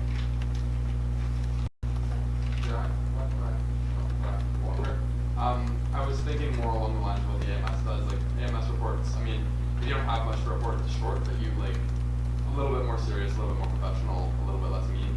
Or honestly, no, still mean. We can stick with between motions, whatever. But like a little bit more comprehensive. Obviously, if you're in a role where your last 2 weeks, we also, to be fair, have councils much more frequently than there is AMS assembly, so their reports have more in them because there's a month between every assembly. So you know, you don't have to know what stuff you've just been doing regular static things every 2 weeks. But yeah, I was leaning towards having some more comprehensive written reports, and I'll get into the details in my discussion. But yeah, just to say one time, we spend a lot of time in the report period of the council. Is direct response with that discussion you'd like to have now? Yeah, or okay. discussion period. Great, wonderful. Okay. That's what the preface. In that case, is that a Director Sad, is that a point of information? Yeah, that was from previously. It's been up a minute. I just want to go back to what Maggie was saying about the website. My current knowledge is that it broke again earlier this week, so I don't know if I just wanted to say that. I don't know if it'll be up for the next 2 weeks, but just thought I'd share that. Thanks so much. Okay, great. Connor was the ERB Chair. I'd like to continue with my thoughts on the reports. Personally, I feel that when someone such as a director, executive, engineering review board chair, advisory board chair, faculty board rep, anybody is held liable to council and responsible to council, when we mean to update council, that means we are physically updating them. As we have reports right now, I would not be comfortable with just having it all written. They are intended to be dot jots. They are intended to be something to remind a director or anybody else who is held liable and responsible to council to remind them of what they are supposed to say when they get here so that they can pass along the important information. I do like what President Walker has laid out in terms of actually having it be a written report that includes everything, but I do want to stress 2 things. The first thing that I want to stress is that in that written report, I heard a lot tonight of it's not relevant to council, and I think that if this is something we move forward with, we need to have a very hard, long look at what is relevant to council, because I think a lot of things are very relevant to council, and part of being responsible to council is knowing that what you do on a daily basis is relevant to council. Just because it's not a motion that we're talking about and it doesn't have any direct impact on a motion that like we're actually voting on, doesn't mean that it's not relevant. The follow-up statement to that is, I agree, you can throw memes in there, but if it's just reports and memes, it's gonna make reports a lot less serious and a lot more people are less likely to read them. So I think that if this is something we want to move forward with, I think it needs both a conversation about what it means to present information to council, and also to have a serious look at whether the memes should stay if we do this. Thank you. Ben Tracy, President. I agree with every point that your chair Posey said. That was most of what I was going to say. I want to add on that I think that trying to keep it the way it is right now would be good, but I also think that if you do go to the written reports, there needs to be some sort of, I know that there's something for DSCs, if you don't show up to council, you can get your budget suspended. I think if we do go to written reports, there should be a similar thing for not like budgets, obviously, but there needs to be some sort of accountability. We come to council as non-ED team members to know what's going on, to provide our input on what's going on, to try to hold people accountable for what's going on. And if we don't talk about what you're doing, like a lot of today was, it's like Connor said, nothing relevant to council, it is kind of all relevant to us. So, yes, sorry. So I think that there would have to be a lot of processes in place to do this, to make it so that reports are done well. Because I know over the last 3 years, ever since COVID, it's gotten progressively less good, should I say, in terms of the communication between the reports to the rest of the people. So that is my opinion on that. Nathan Bird, EC rep. I mean, as someone who's a director like 2 years ago now, because I'm old, like basically, just from my opinion, like the only time when it's relevant to say like it's all in the report is when we're really over time. And I think it's kind of disrespectful to the ECU rep, because I want to know what directors are doing, and a lot of people don't necessarily know what directors' jobs are. So to just say it's not relevant to council doesn't really like work, because we want to know what your jobs are, and that kind of further isolates MSOC from everyone else. So that's just kind of my point. Yeah. There was a point here. Yeah, point of information, it actually is in the bylaw for council that no one is allowed to say it's all in the report until we extend council. I checked for that. I don't think It's not, I looked. Yeah. Okay, my bad. I've read it somewhere. It's something, it's a point I don't know if it's still there. It'll be close. I have the next person on my list, but if you have a point to grab on. Point of order, we're still in the reports period, I believe. We're kind of discussing. We're in question period. Right, but none of this has been questioned. This is statements, not a discussion that hasn't happened yet. So, okay. You also did get it. I was gonna say, point of order, Connor Bosey, ERB chair. Having a discussion item in a report, if this is something that we really were going to talk about, realistically should have been in debate. It should have been something that was brought up, not as a motion, but at the end of debate, being like, this is a discussion item we want to talk about. Because it was in a report, we as a council are allowed to talk about it in either question period. I feel like derailing it now to kind of move to the next period might not allow people to get their points across, is what my current thought is. Right, but I guess my point is that I had a whole spiel planned about this. I was gonna say during the discussion period, I just wanted to let everyone know basically, stick around, because there's actually gonna be a discussion in the discussion period. My thought is just that I haven't actually explained in any great depth what I was talking about, and then people are like voicing concerns about things that haven't been said, is all I'm saying. And so we can do the discussion now with speakers and then hopefully moving things around a little bit, but yeah, that's all. Absolutely. I see all of our points and I know that people have things to say. I understand where we're coming from. I think think it's in the best interest for productive discussion if we have it now, but I'd love for you to be able to give your introduction. Okay. Now would be a great time. Okay, does that work for everybody? Cool. Unless there's a lot. I see one point here. Can I just, name me for ECU rep? I just want to say, like, it wasn't all towards, like, the presidential report, it was just towards reports in general, that's kind of the, like, it wasn't, it's just, you know. Yes. Yeah, that's just what I'm saying. For sure. Yeah. We're now going to move into a more structured thing on what you have to say. Sure. What a personal privilege it is, again, maybe they say I have to go teach singing. I proxy my vote to Sophia. All right. Cool. I know we started this a little bit early, but I'd love for you to give your introduction on your discussion phase. Yeah, so I guess the reason that was in my report was basically just meant to be hey, by the way, I do have another note to talk about at council after in the discussion period. So yeah, in more detail, what the AMS does is you submit a proper written report. It's a separate Word doc you submit when I write mine for EdStalk. It's about page and a half, depending on how busy of a month it's been. Those all get compiled into an appendix, which is sent out with the agenda. There's an expectation that your report is comprehensive and talks about everything you've been up to.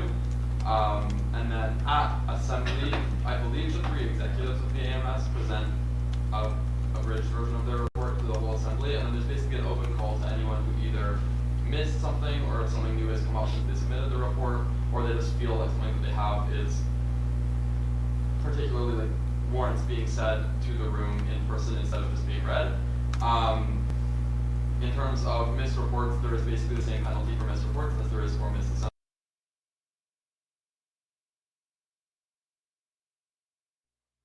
Councils for executives and directors, but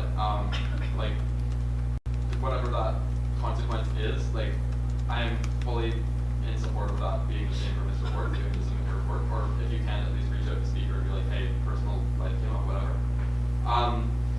In terms of accountability and presentations and everything to members of council who are not on the ED team, I understand concerns that the ED team and executive need to be accountable to our membership because there's lots of money getting spent out of the ED team budget every year. At the same time, the agenda is prepared in advance and sent out in advance every single council, and it is quite infrequent, I think, that some things are read in great depth. We present a $550,000 operating budget every year and receive 2 to 3 questions. So my one other comment on this note would be that if you feel that not going over the reports verbally in council does you a disservice when the written report is provided in advance, I would also urge you to maybe spend some more time reviewing the agenda in advance, and this has been something that has been noticed over the last few years, is that our agendas don't get set in advance by a lot of council, and it does result in things probably not being debated that should be debated, or things being hashed out that are already written down. That's it. Thank you for that introduction. I have Director Zach on my list. I know you've been on this for a while, but thanks, Zach, for submitting. I was going to ask questions, but I feel like you kind of answered them, so.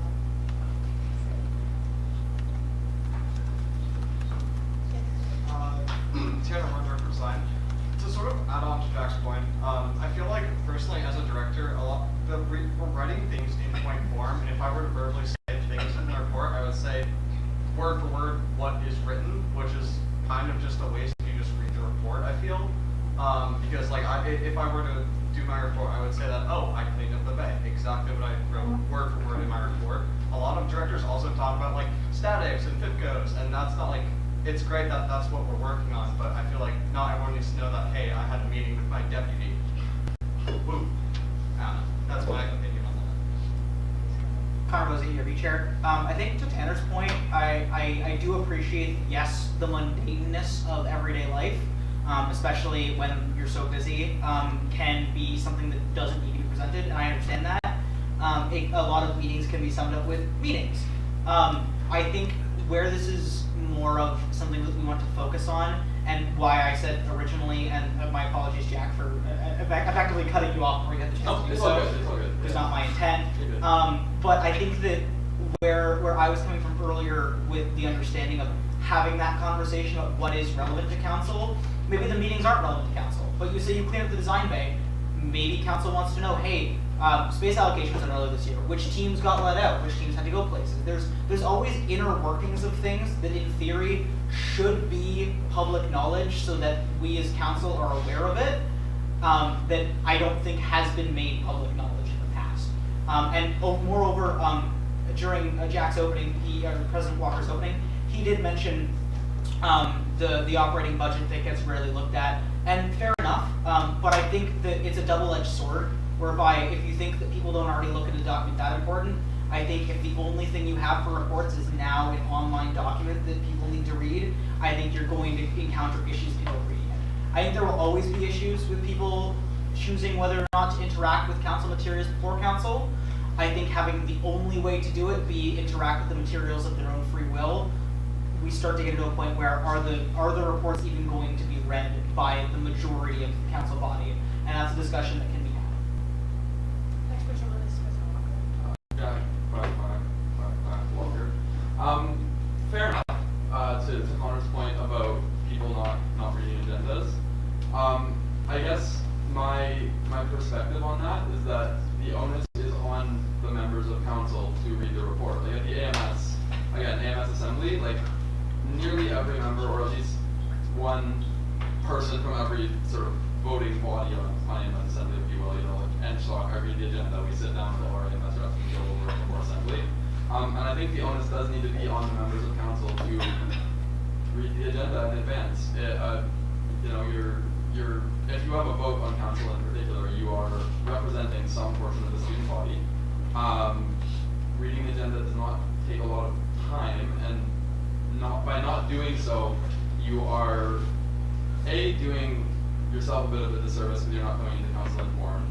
You're doing the people you represent a disservice because if you don't read the agenda, you don't know what's happening in council, so you can't, like say for example there was a motion to like de-ratify the mining club. If the mining rep didn't read the agenda in advance, they can't go talk to their students and be like, hey, how do you guys feel about this?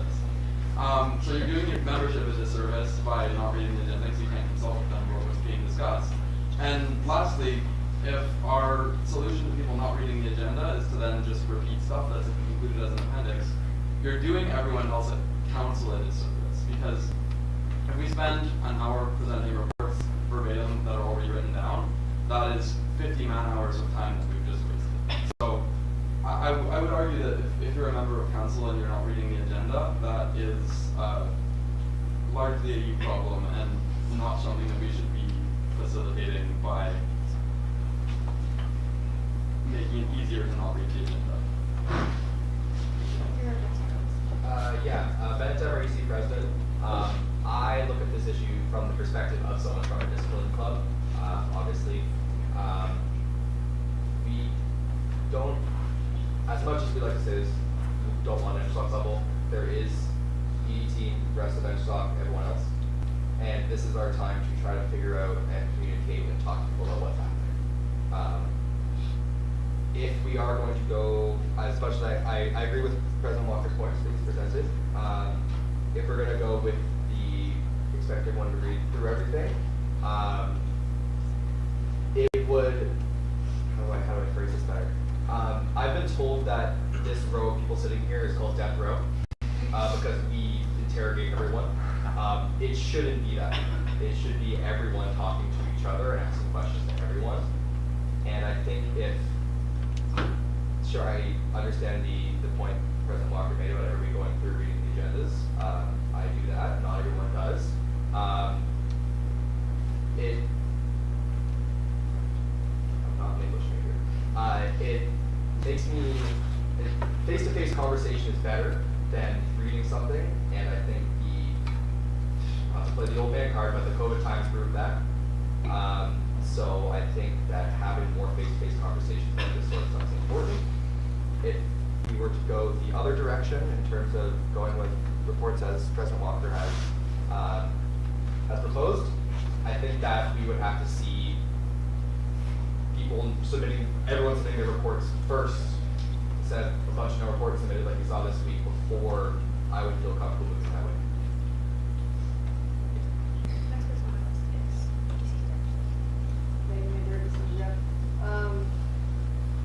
Sometimes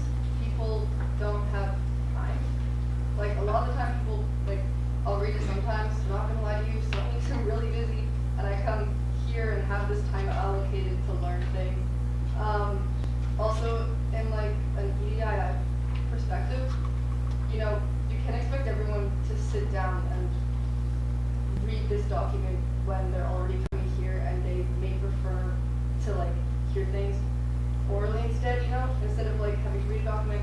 And I think the whole benefit of writing the report is for you guys to be able to reference it, as Connor said, and to talk about it so that we can, you know, have a, that's what the discussion period or the question period afterwards is to like go over everything you guys said.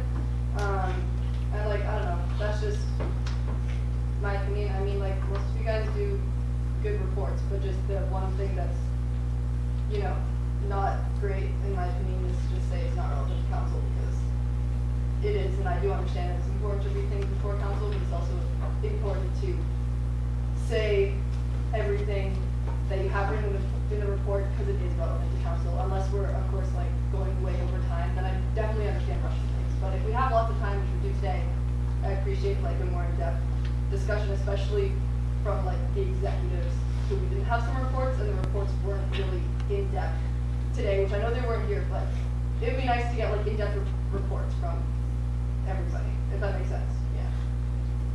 Next person on my list is Senator Bailoff. Lucas Bailey, Engineering Center.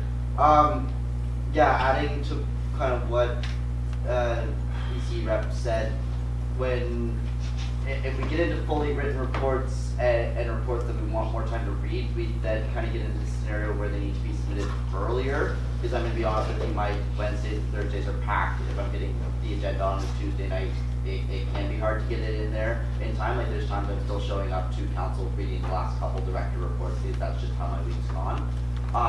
But also someone who sits on too many governing bodies at Queens, probably.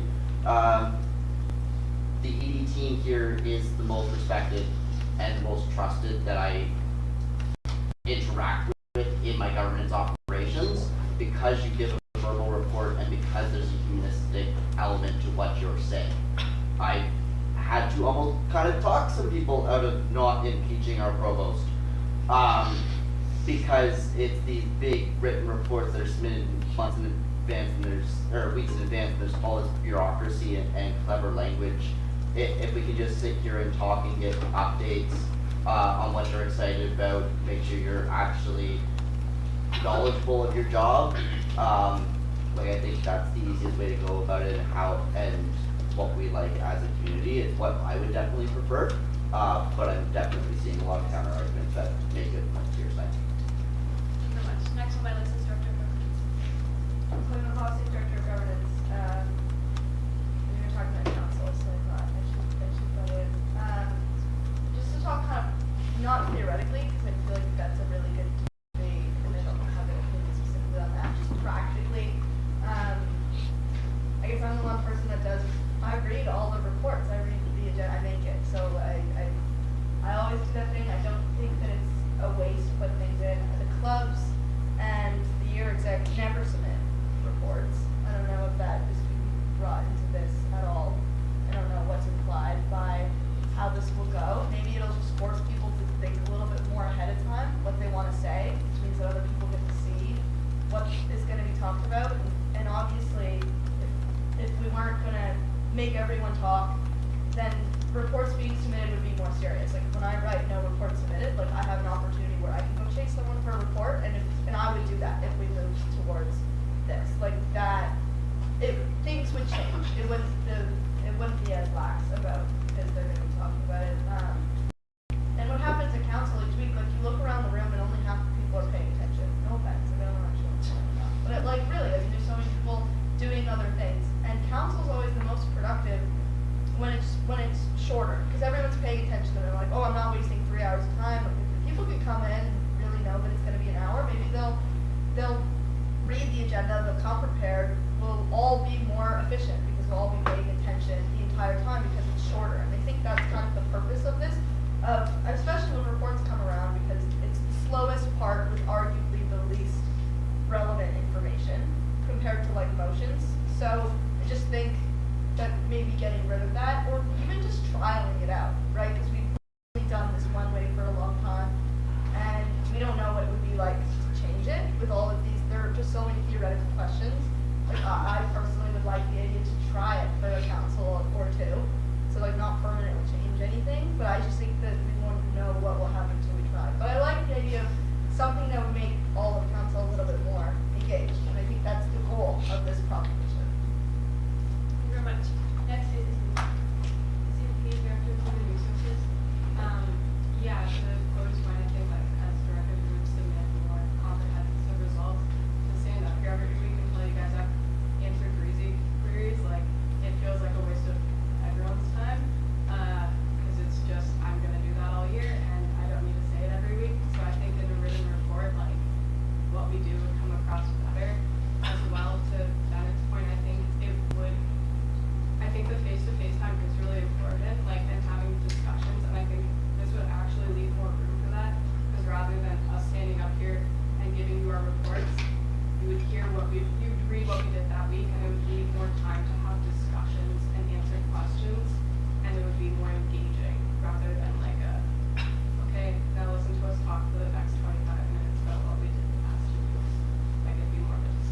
I have quite a few thoughts on this matter, because at the end of last year, I had actually pushed for the new exec to consider taking it the other way, where one, we still do them verbally, two, we make them way more comprehensive, three, we have faculty board and AMS written reports, we have your reports, and we have district reports.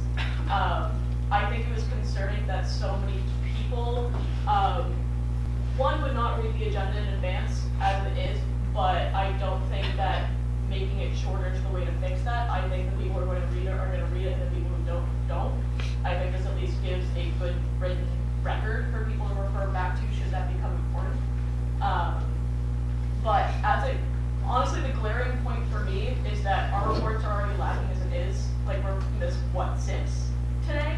I don't remember a council in the last 3 odd years where we haven't missed at least 1 or 2 reports. It's like, that is the current level of obligation, is submitting documents. That is currently the level, and we're still not able to achieve that so far. And evidently, we don't know enough about what people are doing on a day-to-day basis for that sufficient. Because several of the new reports submitted didn't have necessarily a very comprehensive backup for that to be communicated to everyone else. I would love to be able to submit a faculty board report every time. I think we should coordinate that so that someone is doing it every time. But the main difference I feel like between what we do here and what the AMS does is the AMS has a lot more reports. They're a lot longer. There's a month in between. But even still, at least last year, people were not reading them consistently. I think most of the other faculties were not. I tried to as much as I could, but it is just long sometimes because that's also the job. And at the end of the day, the ED team and everyone else in here is all responsible to each other and to council. And I think that having that mandated accountability is very important, because without it, there definitely seems like there's things that fall through the cracks, but it's hard to tell from the outside, because you just realistically do not know what someone is doing on a day-to-day basis. So even if it's just random meetings or statics that you're having, it's good to know that they are occurring, because people on the outside don't have a way to know that unless that is expressed here. Most of the best conversations I've seen where people are actively participating is when things are clearly laid out, we get past the legalese of bylaw and policy, and we give context for things, and that is when we have the best conversations. The ERB proposal earlier today, because we had that context and we had that written aspect that we went through together, there was that was one of the better, efficient, and longer debates that we've had in a while. And I feel like that taking that away will be actively detrimental to making sure that the jobs are being done in the way that we should. Yeah. Next on my list is Director. I'm almost I'm kind of a little lost in this conversation at this point, but I'm gonna try to come back to what I was thinking when I put my hand up. I think we can find some sort of compromise in between written and speaking reports, because I genuinely do believe there's some stuff that is irrelevant to council. I can tell you that this past week I've been chasing some people in the Apple department to find out stuff about purchases for MedFund from the past 3 years, so I can include it in the MedFund Instagram for my FIFCO project. I don't think too many people care about that when we send emails, because at the end of the day it's going to get posted and I got a response.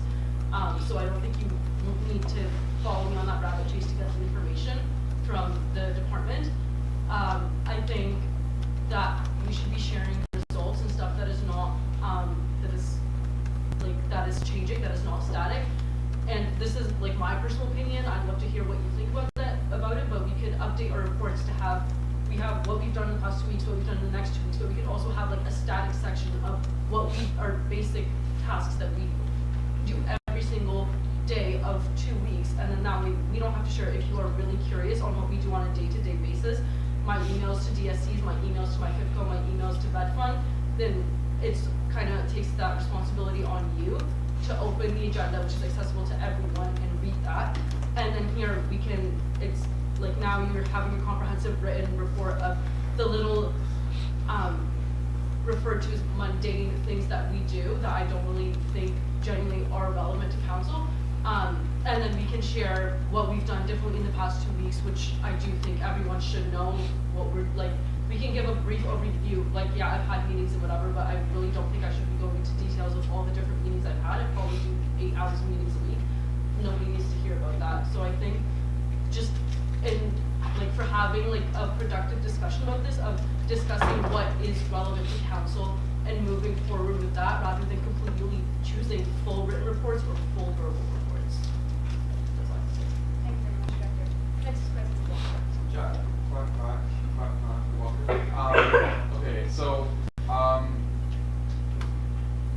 as there is not actually a motion on this or anything, I just wanted to see how people felt about it, and I think I have heard some legit concerns from people and some legit reasons why people are supportive of this and what to think about. I don't know if I can motion to close discussion on a topic, but yeah, I would like to close discussion on this topic. I think I've received feedback from people who feel strongly about it, and that's good. Again, there's no motion or anything. I just wanted to see how people felt about it. This was basically spurred just by a desire to be respectful of everybody's time. I think specifically what made me think about it was after a particularly long report section when the ED team was really popping off with the memes, and it was like basically an hour of the ED team show, and I was like, oh yeah, like whatever, and then I like turned around and first year exec was literally like, which like fair enough, it's like their first council and they don't know any of us and they don't get any of the intros and memes, and I was just like, wow, like we kind of, I thought it just felt a little silly. So yeah, this is basically just coming from a desire to be respectful of everyone's times and a desire to ensure that if people feel strongly that they want to know a specific thing, that they can find that out through a written report without requiring everyone else to also hear it out, who maybe doesn't care. So that's where that was coming from. Thank you for the feedback, everyone. I think that is good for this discussion, unless you... Before we finish this, there's 2 more people on my list, and it's Sam Rockman and Jim Wright. If you guys want to speak quickly as to your thoughts, you can do that now, but that's the last on my list. No, I was just saying, I actually really agree with Juan's idea, because as someone who like was a director that did actually the same thing every 2 weeks, like there's no difference. Giving the exact same report like 8 times doesn't, like, I don't think is very beneficial. So like, I kind of agree with Monica on something that I know like be like what we consistently do could be very helpful. That's it. And then back here last on my list. No, I was just gonna say I agree with everything Sophia said. I also want to state to council that TSC's your execs and everything has to provide reports. We've done that. It's important, but I would be happy to provide reports if it is desired by you guys. I feel like I didn't make it clear at the beginning. Everyone is welcome to submit reports. I changed that form for submitting reports. That's why ERB is now like everyone, everyone's welcome to submit reports. I'm sorry that you felt like you weren't able to before. Thank you so much for that discussion. Is there any further questions on the reports that we've heard so far before moving to the second half of our reports for payment? Which is a little bit ironic. It's a little bit funny. Okay, cool. We'll now move into the rest of the reports. Both of our computers are going to die, so my apologies for that. First, we'll hear from faculty board. Who would like to give the report from faculty board? Jack, I do believe faculty board and that's his last answer. Correct. Alright, thank you very much. We'll then hear the report from the AMS Assembly. Yeah. Jack, Walker. AMS Assembly was on Monday, I don't remember which one. Main things that came out of that were, and again, if anyone else was there that I missed anything major, please let me know.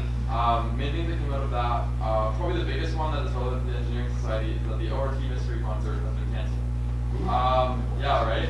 So, ORT Mystery Concert no longer exists. The AMS has been given a mandate to redevelop the event and relaunch it as an AMS Mystery Concert at the end of like September basically, but it is no longer connected to Orientation Week in any way. Faculty societies will not be billed for tickets. It's basically going to be a completely independent AMS event now that is not related to orientation. TBD on how they're going to execute that, because they're in a spot right now where it no longer will happen in a week, but we don't really have a ton of details on what it will look like if it comes back in any form. So that's where we're at with that. Other main takeaways, basically every year, there's the way that our number of voting seats on AMS Assembly works is that there's this bracket based on how many students you have as a percentage of the student body, and that determines how many votes you're supposed to have on AMS Assembly. As the relative program sizes have shifted, NSHOC technically falls into the bracket where we're supposed to have 4 voting seats, but we used to have 6, and we have continued to have 6 for so long that it's actually become part of our constitution, part of our bylaws. And so every single year the AMS in the summer goes, you guys have 50 seats, and we go, yeah, but we also already elected our year reps, and they go, fine, you can keep them this year. So this most recent motion was they basically froze the seats that we have for at least a couple years so they can actually have time to rework it. Again, TBD whether they're going to rework it because this has happened before. But we still have 6 voting seats. They've guilt tripped a whole bunch of people that's sitting on ad hoc committees, so if any of you are interested in sitting on an AMS committee for any reason, hit me up. And I think those were the main. Oh yeah, and the Busset fee is under some contention right now. The city is looking to potentially hike the cost of the Busset fee to be a lot closer to what a regular bus pass costs. So there was a discussion about putting a plebiscite on the AMS referendum, which is basically asking students how they felt about the Busset fee, and that passed. So if you voted in the AMS election, you should have noticed that on your ballot. That all made sense? Cool. Amazing. Thanks so much. We'll now hear the report from Senate. Lucas Bailog, engineering senator. Yeah, me and Jenny met on Monday to write our report, and we couldn't actually write anything that we knew for 100% would be true by the time we got to council because it's just been a mess. Today was the longest and most complicated Senate meeting of my career. We'll deliver a full report, but a couple items of note. We did discuss the long-term strategic plan, now called the Queen's Bicentennial Vision. We had a committee of the whole. We're discussing a lot about that, trying to find arts and humanities' place in the post-secondary world as we shift towards STEM. Senator Bro and I are planning on bringing a presentation or something to council next time so we can get feedback from NSOC council, as well as trying to figure out a way to get feedback from engineering general members about the future of Queens, because we have a joint meeting with the board at the start of at the start of March that we need to share some of that stuff at. We also passed a motion that was maybe illegal. We're not sure.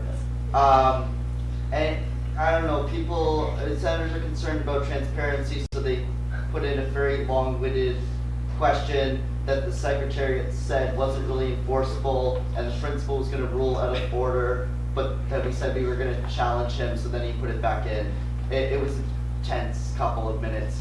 We ended up passing it, saying that the Senate Governance and Nomination Committee needs to be consulted on long-term strategic plans related to bicentennial vision, but then it got changed to just a request, and the principal kind of said he was going to ignore that request. So me and Jenny voted on it in favor. I voted on it in favor because I'm like, yeah, we like the sentiment, but then it doesn't really affect anything. So as far as our duties are concerned, I was okay with it. Senator Bro can comment on her reasoning for it. Yeah, there was a DFAI report. Engineering was really high in academic integrity violations last year compared to the year before. Thank you, Saitu 7 or 6 and Nick Merton, and Saitu 7 and Kyle Rock.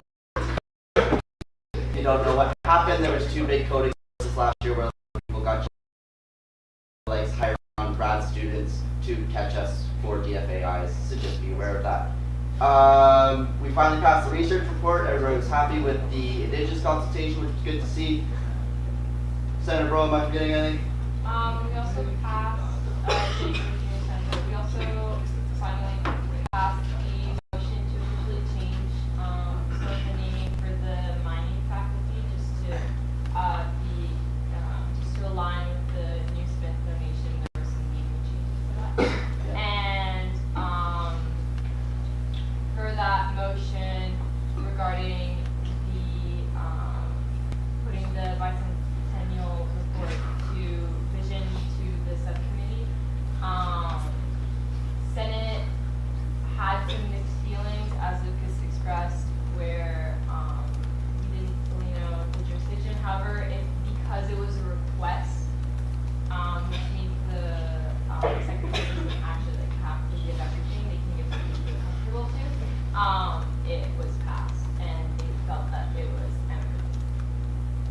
short, things are complicated. You're all gonna get your degrees. Yeah. Well, Ruth, I was mining reps. Could you just repeat what you said about the name change, please?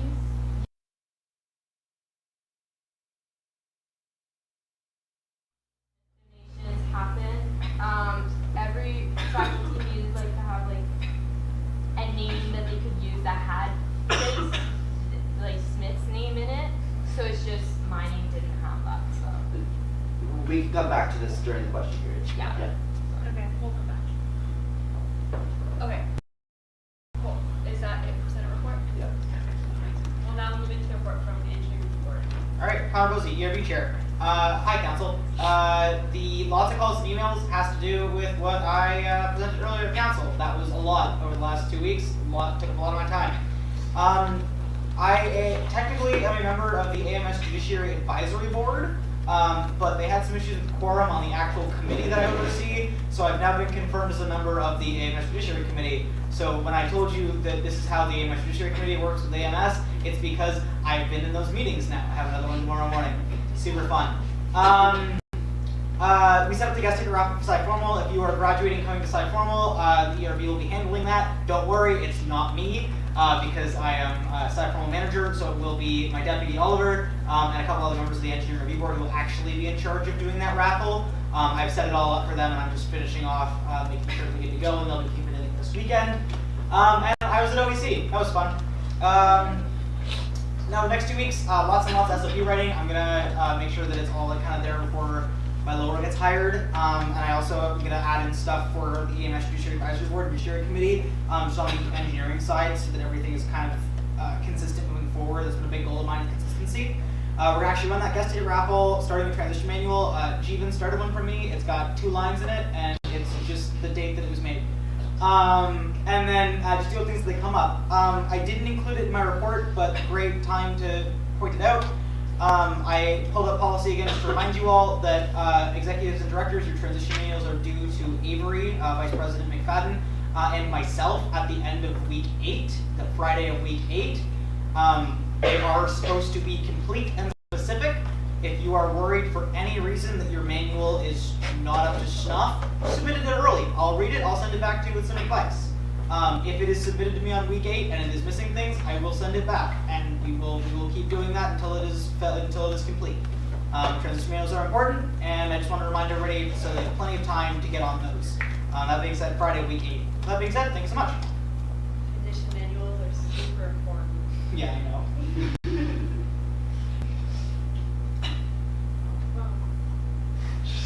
Dude, that's so real. Alright, advisory board. Yeah, Mohammed Advisory Board Chair, I'm a member too. So, Advisory Board have not to have the mid-year review for Tea Room and Clark will be meeting next Tuesday for Golden Awards and COO, and then we'll be done with our mid-year review, and we'll start focusing on hiring. I am currently in talks with Yusufi Shahram to hopefully maybe could be one of the candidates for our faculty members, which I will have to bring them up for in AGM. Yeah, that's pretty much it. Thank you very much, advisory board reports. We will now move into the club reports. We're going to hear from the sign group today, starting off with ECE, after which we say Zap. ECE, Zap. Ben Etever, EC President. I'll give the report in place of Maggie May, who left because I told her I wanted to fight Pablo. What have we done in the last month or so for exams? We did a Christmas bake sale that was really, really successful. Had a bunch of department come down during exams. Until a long time ago, it was turned out really well. Our merch came in. I'm wearing it right now. We had some pretty great merch. Sold really well. Did really well financially. And everyone's loving it, so we might do a second round. We attended the anti-discipline flare, as every discipline did. Well, I mean Sophia and one of our other reps. Bed fun stuff that we submitted our stuff to Monica and the rest of the team. We've been meeting, lots of meetings with our department, talk with CAD, trying to do, you're going to hear this a lot from almost every GSC, but a lot of open calls for people to talk to CAD as students.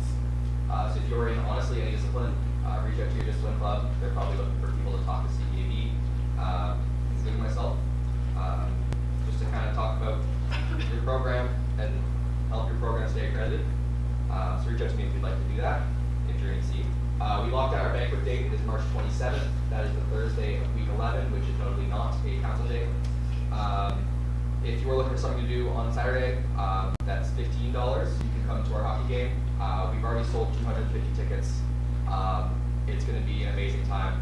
We have some very great guests of honor, including the aforementioned Nick Merton as the EC celebrity coach. And it's going to be great. And then in the next 2 weeks, we're going to be running said event. We're finalizing our funding from our department for the banquet. And I'm going to start a transition manual before I get too busy with cycle. Thank you very much, EC. We'll now hear from Matt, after which we say years. Matt. Years. Jonah Cal, Mac Rep. So the past week we've had a few events going on. We had nuclear night. All the profs showed up. That was a great time. It was at the Grad Club. Last night we had a meeting with EVR, with Elk Valley Resources. A great time. Had a few members on Queb show up. Just had a great time with that. And right now we have Mac hoodies, quarter zips, t-shirts open on our website until Monday. So if you're in Mac, you want a hoodie, want a shirt, go check that out. Then February coming up, we have a sponsor ritual. It's pretty sick. It's from Epsilon, which is a heating and cooling company. Once again, if you're in Mac, really sick to go check that out. Make sure to mark that down. And kind of like ECU, we are prepping for the CAB visit. So if you want to talk to that and you're in Mac, come reach out to me. And right now we're having emails for academic feedback forms going on. So just letting us know how the semester's going, how everything's going on, classes like it, you don't. And we're also working on our Mac banquet and another night for a biomech and manufacturing night where you know the profs visit, just get everyone to see what's going on. Amazing. Cool. Thank you so much, Matt. We'll now hear from mining, after which we say shafts. Mining. Shafts. So what has happened, our discipline night was crazy. It was the first one, and the first years filled out all of Walter Light Auditorium. Like people were sitting on the aisles. It was crazy. All of our competition teams have been made, and we're starting to practice and buying gear and supplies and stuff. A few of us are going to speak at some of the French elementary schools in Kingston, just to talk about mining. Early February, and then maybe a high school in March. Some of us went to the Canadian Mineral Processing Conference, which was fun. It was the first time that they've sent students, so hopefully we'll do that in the future. And then they're planning to go to PDAC and some other conferences. And that's it. Amazing. Thank you so much, mining. We'll now hear from Enchiz, after which we will say nerds. Enchiz. Nerds. Lizzie Kim, Enchiz president. We've been doing quite a lot. I wasn't at council because we had our Clark night last time, which was super successful, and we made our money back. We've been doing a lot of reimagining Eng stuff. That's like mainly student committee stuff, and then also trying to kind of get the department to help out. We've been hosting beef sessions. That was really successful. So previously, beef sessions were these feedback sessions for students to kind of say what they didn't like about courses. This year, the DSC ran them with help from the department instead of the department running them, and it meant that a lot more students came and were a lot more uncensored in their opinions of courses. We've been doing merch. Quarter zips were great. T-shirts were not. We had to refund them and couldn't order them. CEAB prep. Discipline night, that was also very fun. We got the DSC more involved with the student talk this year from the presentation from myself and my VP Ambrose. We ran an industry aerospace night, and we're planning upcoming ones. We've been doing banquet planning for April 3rd at the Holiday Inn. We have Pool with Frost at the Grizzly Grill next week, and we're also starting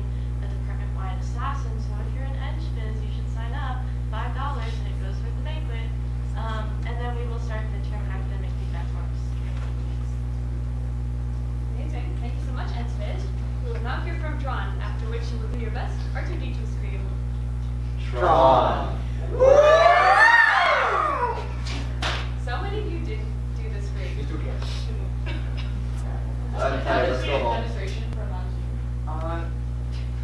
I think we should hear the report from Tron actually. I'll give the report if I hear everyone's scream, I think. Yeah, I agree. So I'm gonna go Tron. I don't want to go scream. So, Tron. This entire half of the room.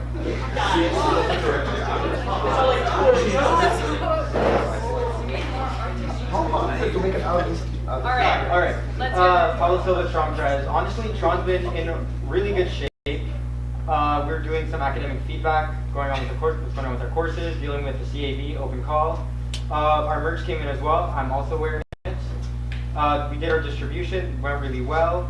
Working on our banquet, working on the AMS form right now, and the big one is the hockey game.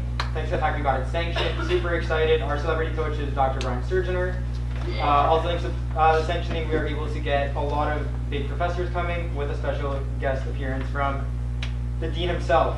So I really hope to see you all there. It's going to be a lot of fun. And that's it. See you so much fun. We will now move into the year reports. Chloe forgot her charger at the end, so I'm going to jump under the bus. So we might lose track of the agenda, but I have it, so we're good. Okay, your reports. We're first going to hear from Side 2-5. High five. Side 2-5. Alright, Jacob Bloom, Side 2-5 Press. The biggest thing we were talking about last meeting was the thank you. We were talking a lot with Tea Room and with Clark to kind of put together something that will be helpful and something that will represent our year. And something that will fit our budget. So that is very exciting. On top of that, looking at getting new merch. We were talking about making some gibbets, like rock gibbets, but we want to gauge interest on those. Also, no one's really great at designing sweaters, so we might just sell our old sweaters out and hope the next year comes up with something. But if anyone is interested, we have, we would love to have someone design sweaters for us, because none of us really have any experience with that. And then on top of that, iron ring ceremony. We're thinking of maybe doing an iron ring ceremony after party. We've been in talks, but that's like in the works. Amazing. Thanks so much, Side 2-5. We'll now hear from Side 2-6 East Shore of the TAM. Side 2-6. Rush! Jason Phillips, Side 2-6 president. Three things. Number one, we bought Pit Vipers. Number two, we ran 2-6 versus 2-7 in trivia. 10 people came. So we're not holding another park night later this semester because we don't have the budget, because we were planning on making it back there. But we're still on track to break even for the year. So it's all good. And yeah, that's all I have. Amazing. Thank you so much. We will now hear from the best year, Side 2-7 years to his name. Side 2-7. Hi everyone, Michael Bowen, Side 2-7. So the last 2 weeks we had our crest hanging at the trivia. Those events, trivia especially, the turnout was not as expected. We learned a lot of lessons. We'll take it and we'll move forward, and we're gonna find a way to get the money back. But for now we're still fine. And in the next 2 weeks we're actually gonna start playing our assassin game with all the Side 2-7. So good luck to us. Cool. Bye. Thank you so much, Side 2-7. We will now hear from Side 2-8. Side 2-8. Rush! Hey, Jackson Ross, because we've been working on it for the studio. We're finalizing those things for the budget that we just found that we had. And I'm planning on getting some meetings going on. We're maybe getting in contact with some professors saying that they'd be okay with like a professor impersonation night, which we can super fun.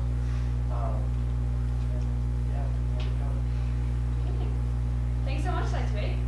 That is the end of the report section. We're now in the second statements and questions by members. I see we have a statement and maybe a question from a member. Go ahead. Lucas Bailing, Engineering Center, response to the question from earlier.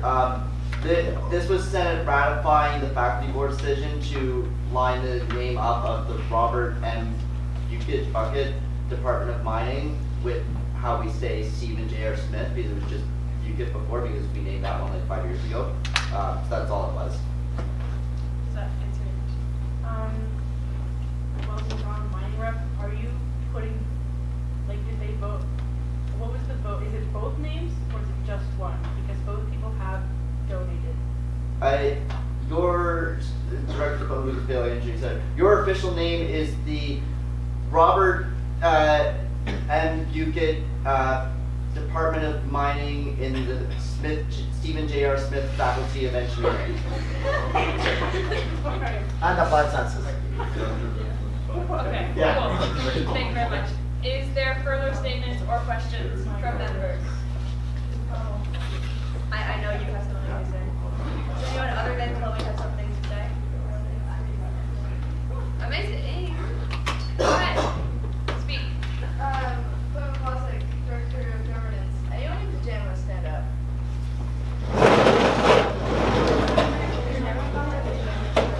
Josh. Brendan, sit down. Never mind. That's also. I will neither confirm nor deny. Really? Sorry. He is wearing pajama pants, to be clear. It's not just the jersey.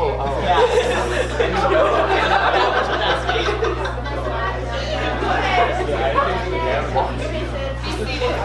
Okay, shout out to the Snuggies or Cozies for this tribute. So, I like the onesie too, but I'm gonna give it to Adam for the pillow.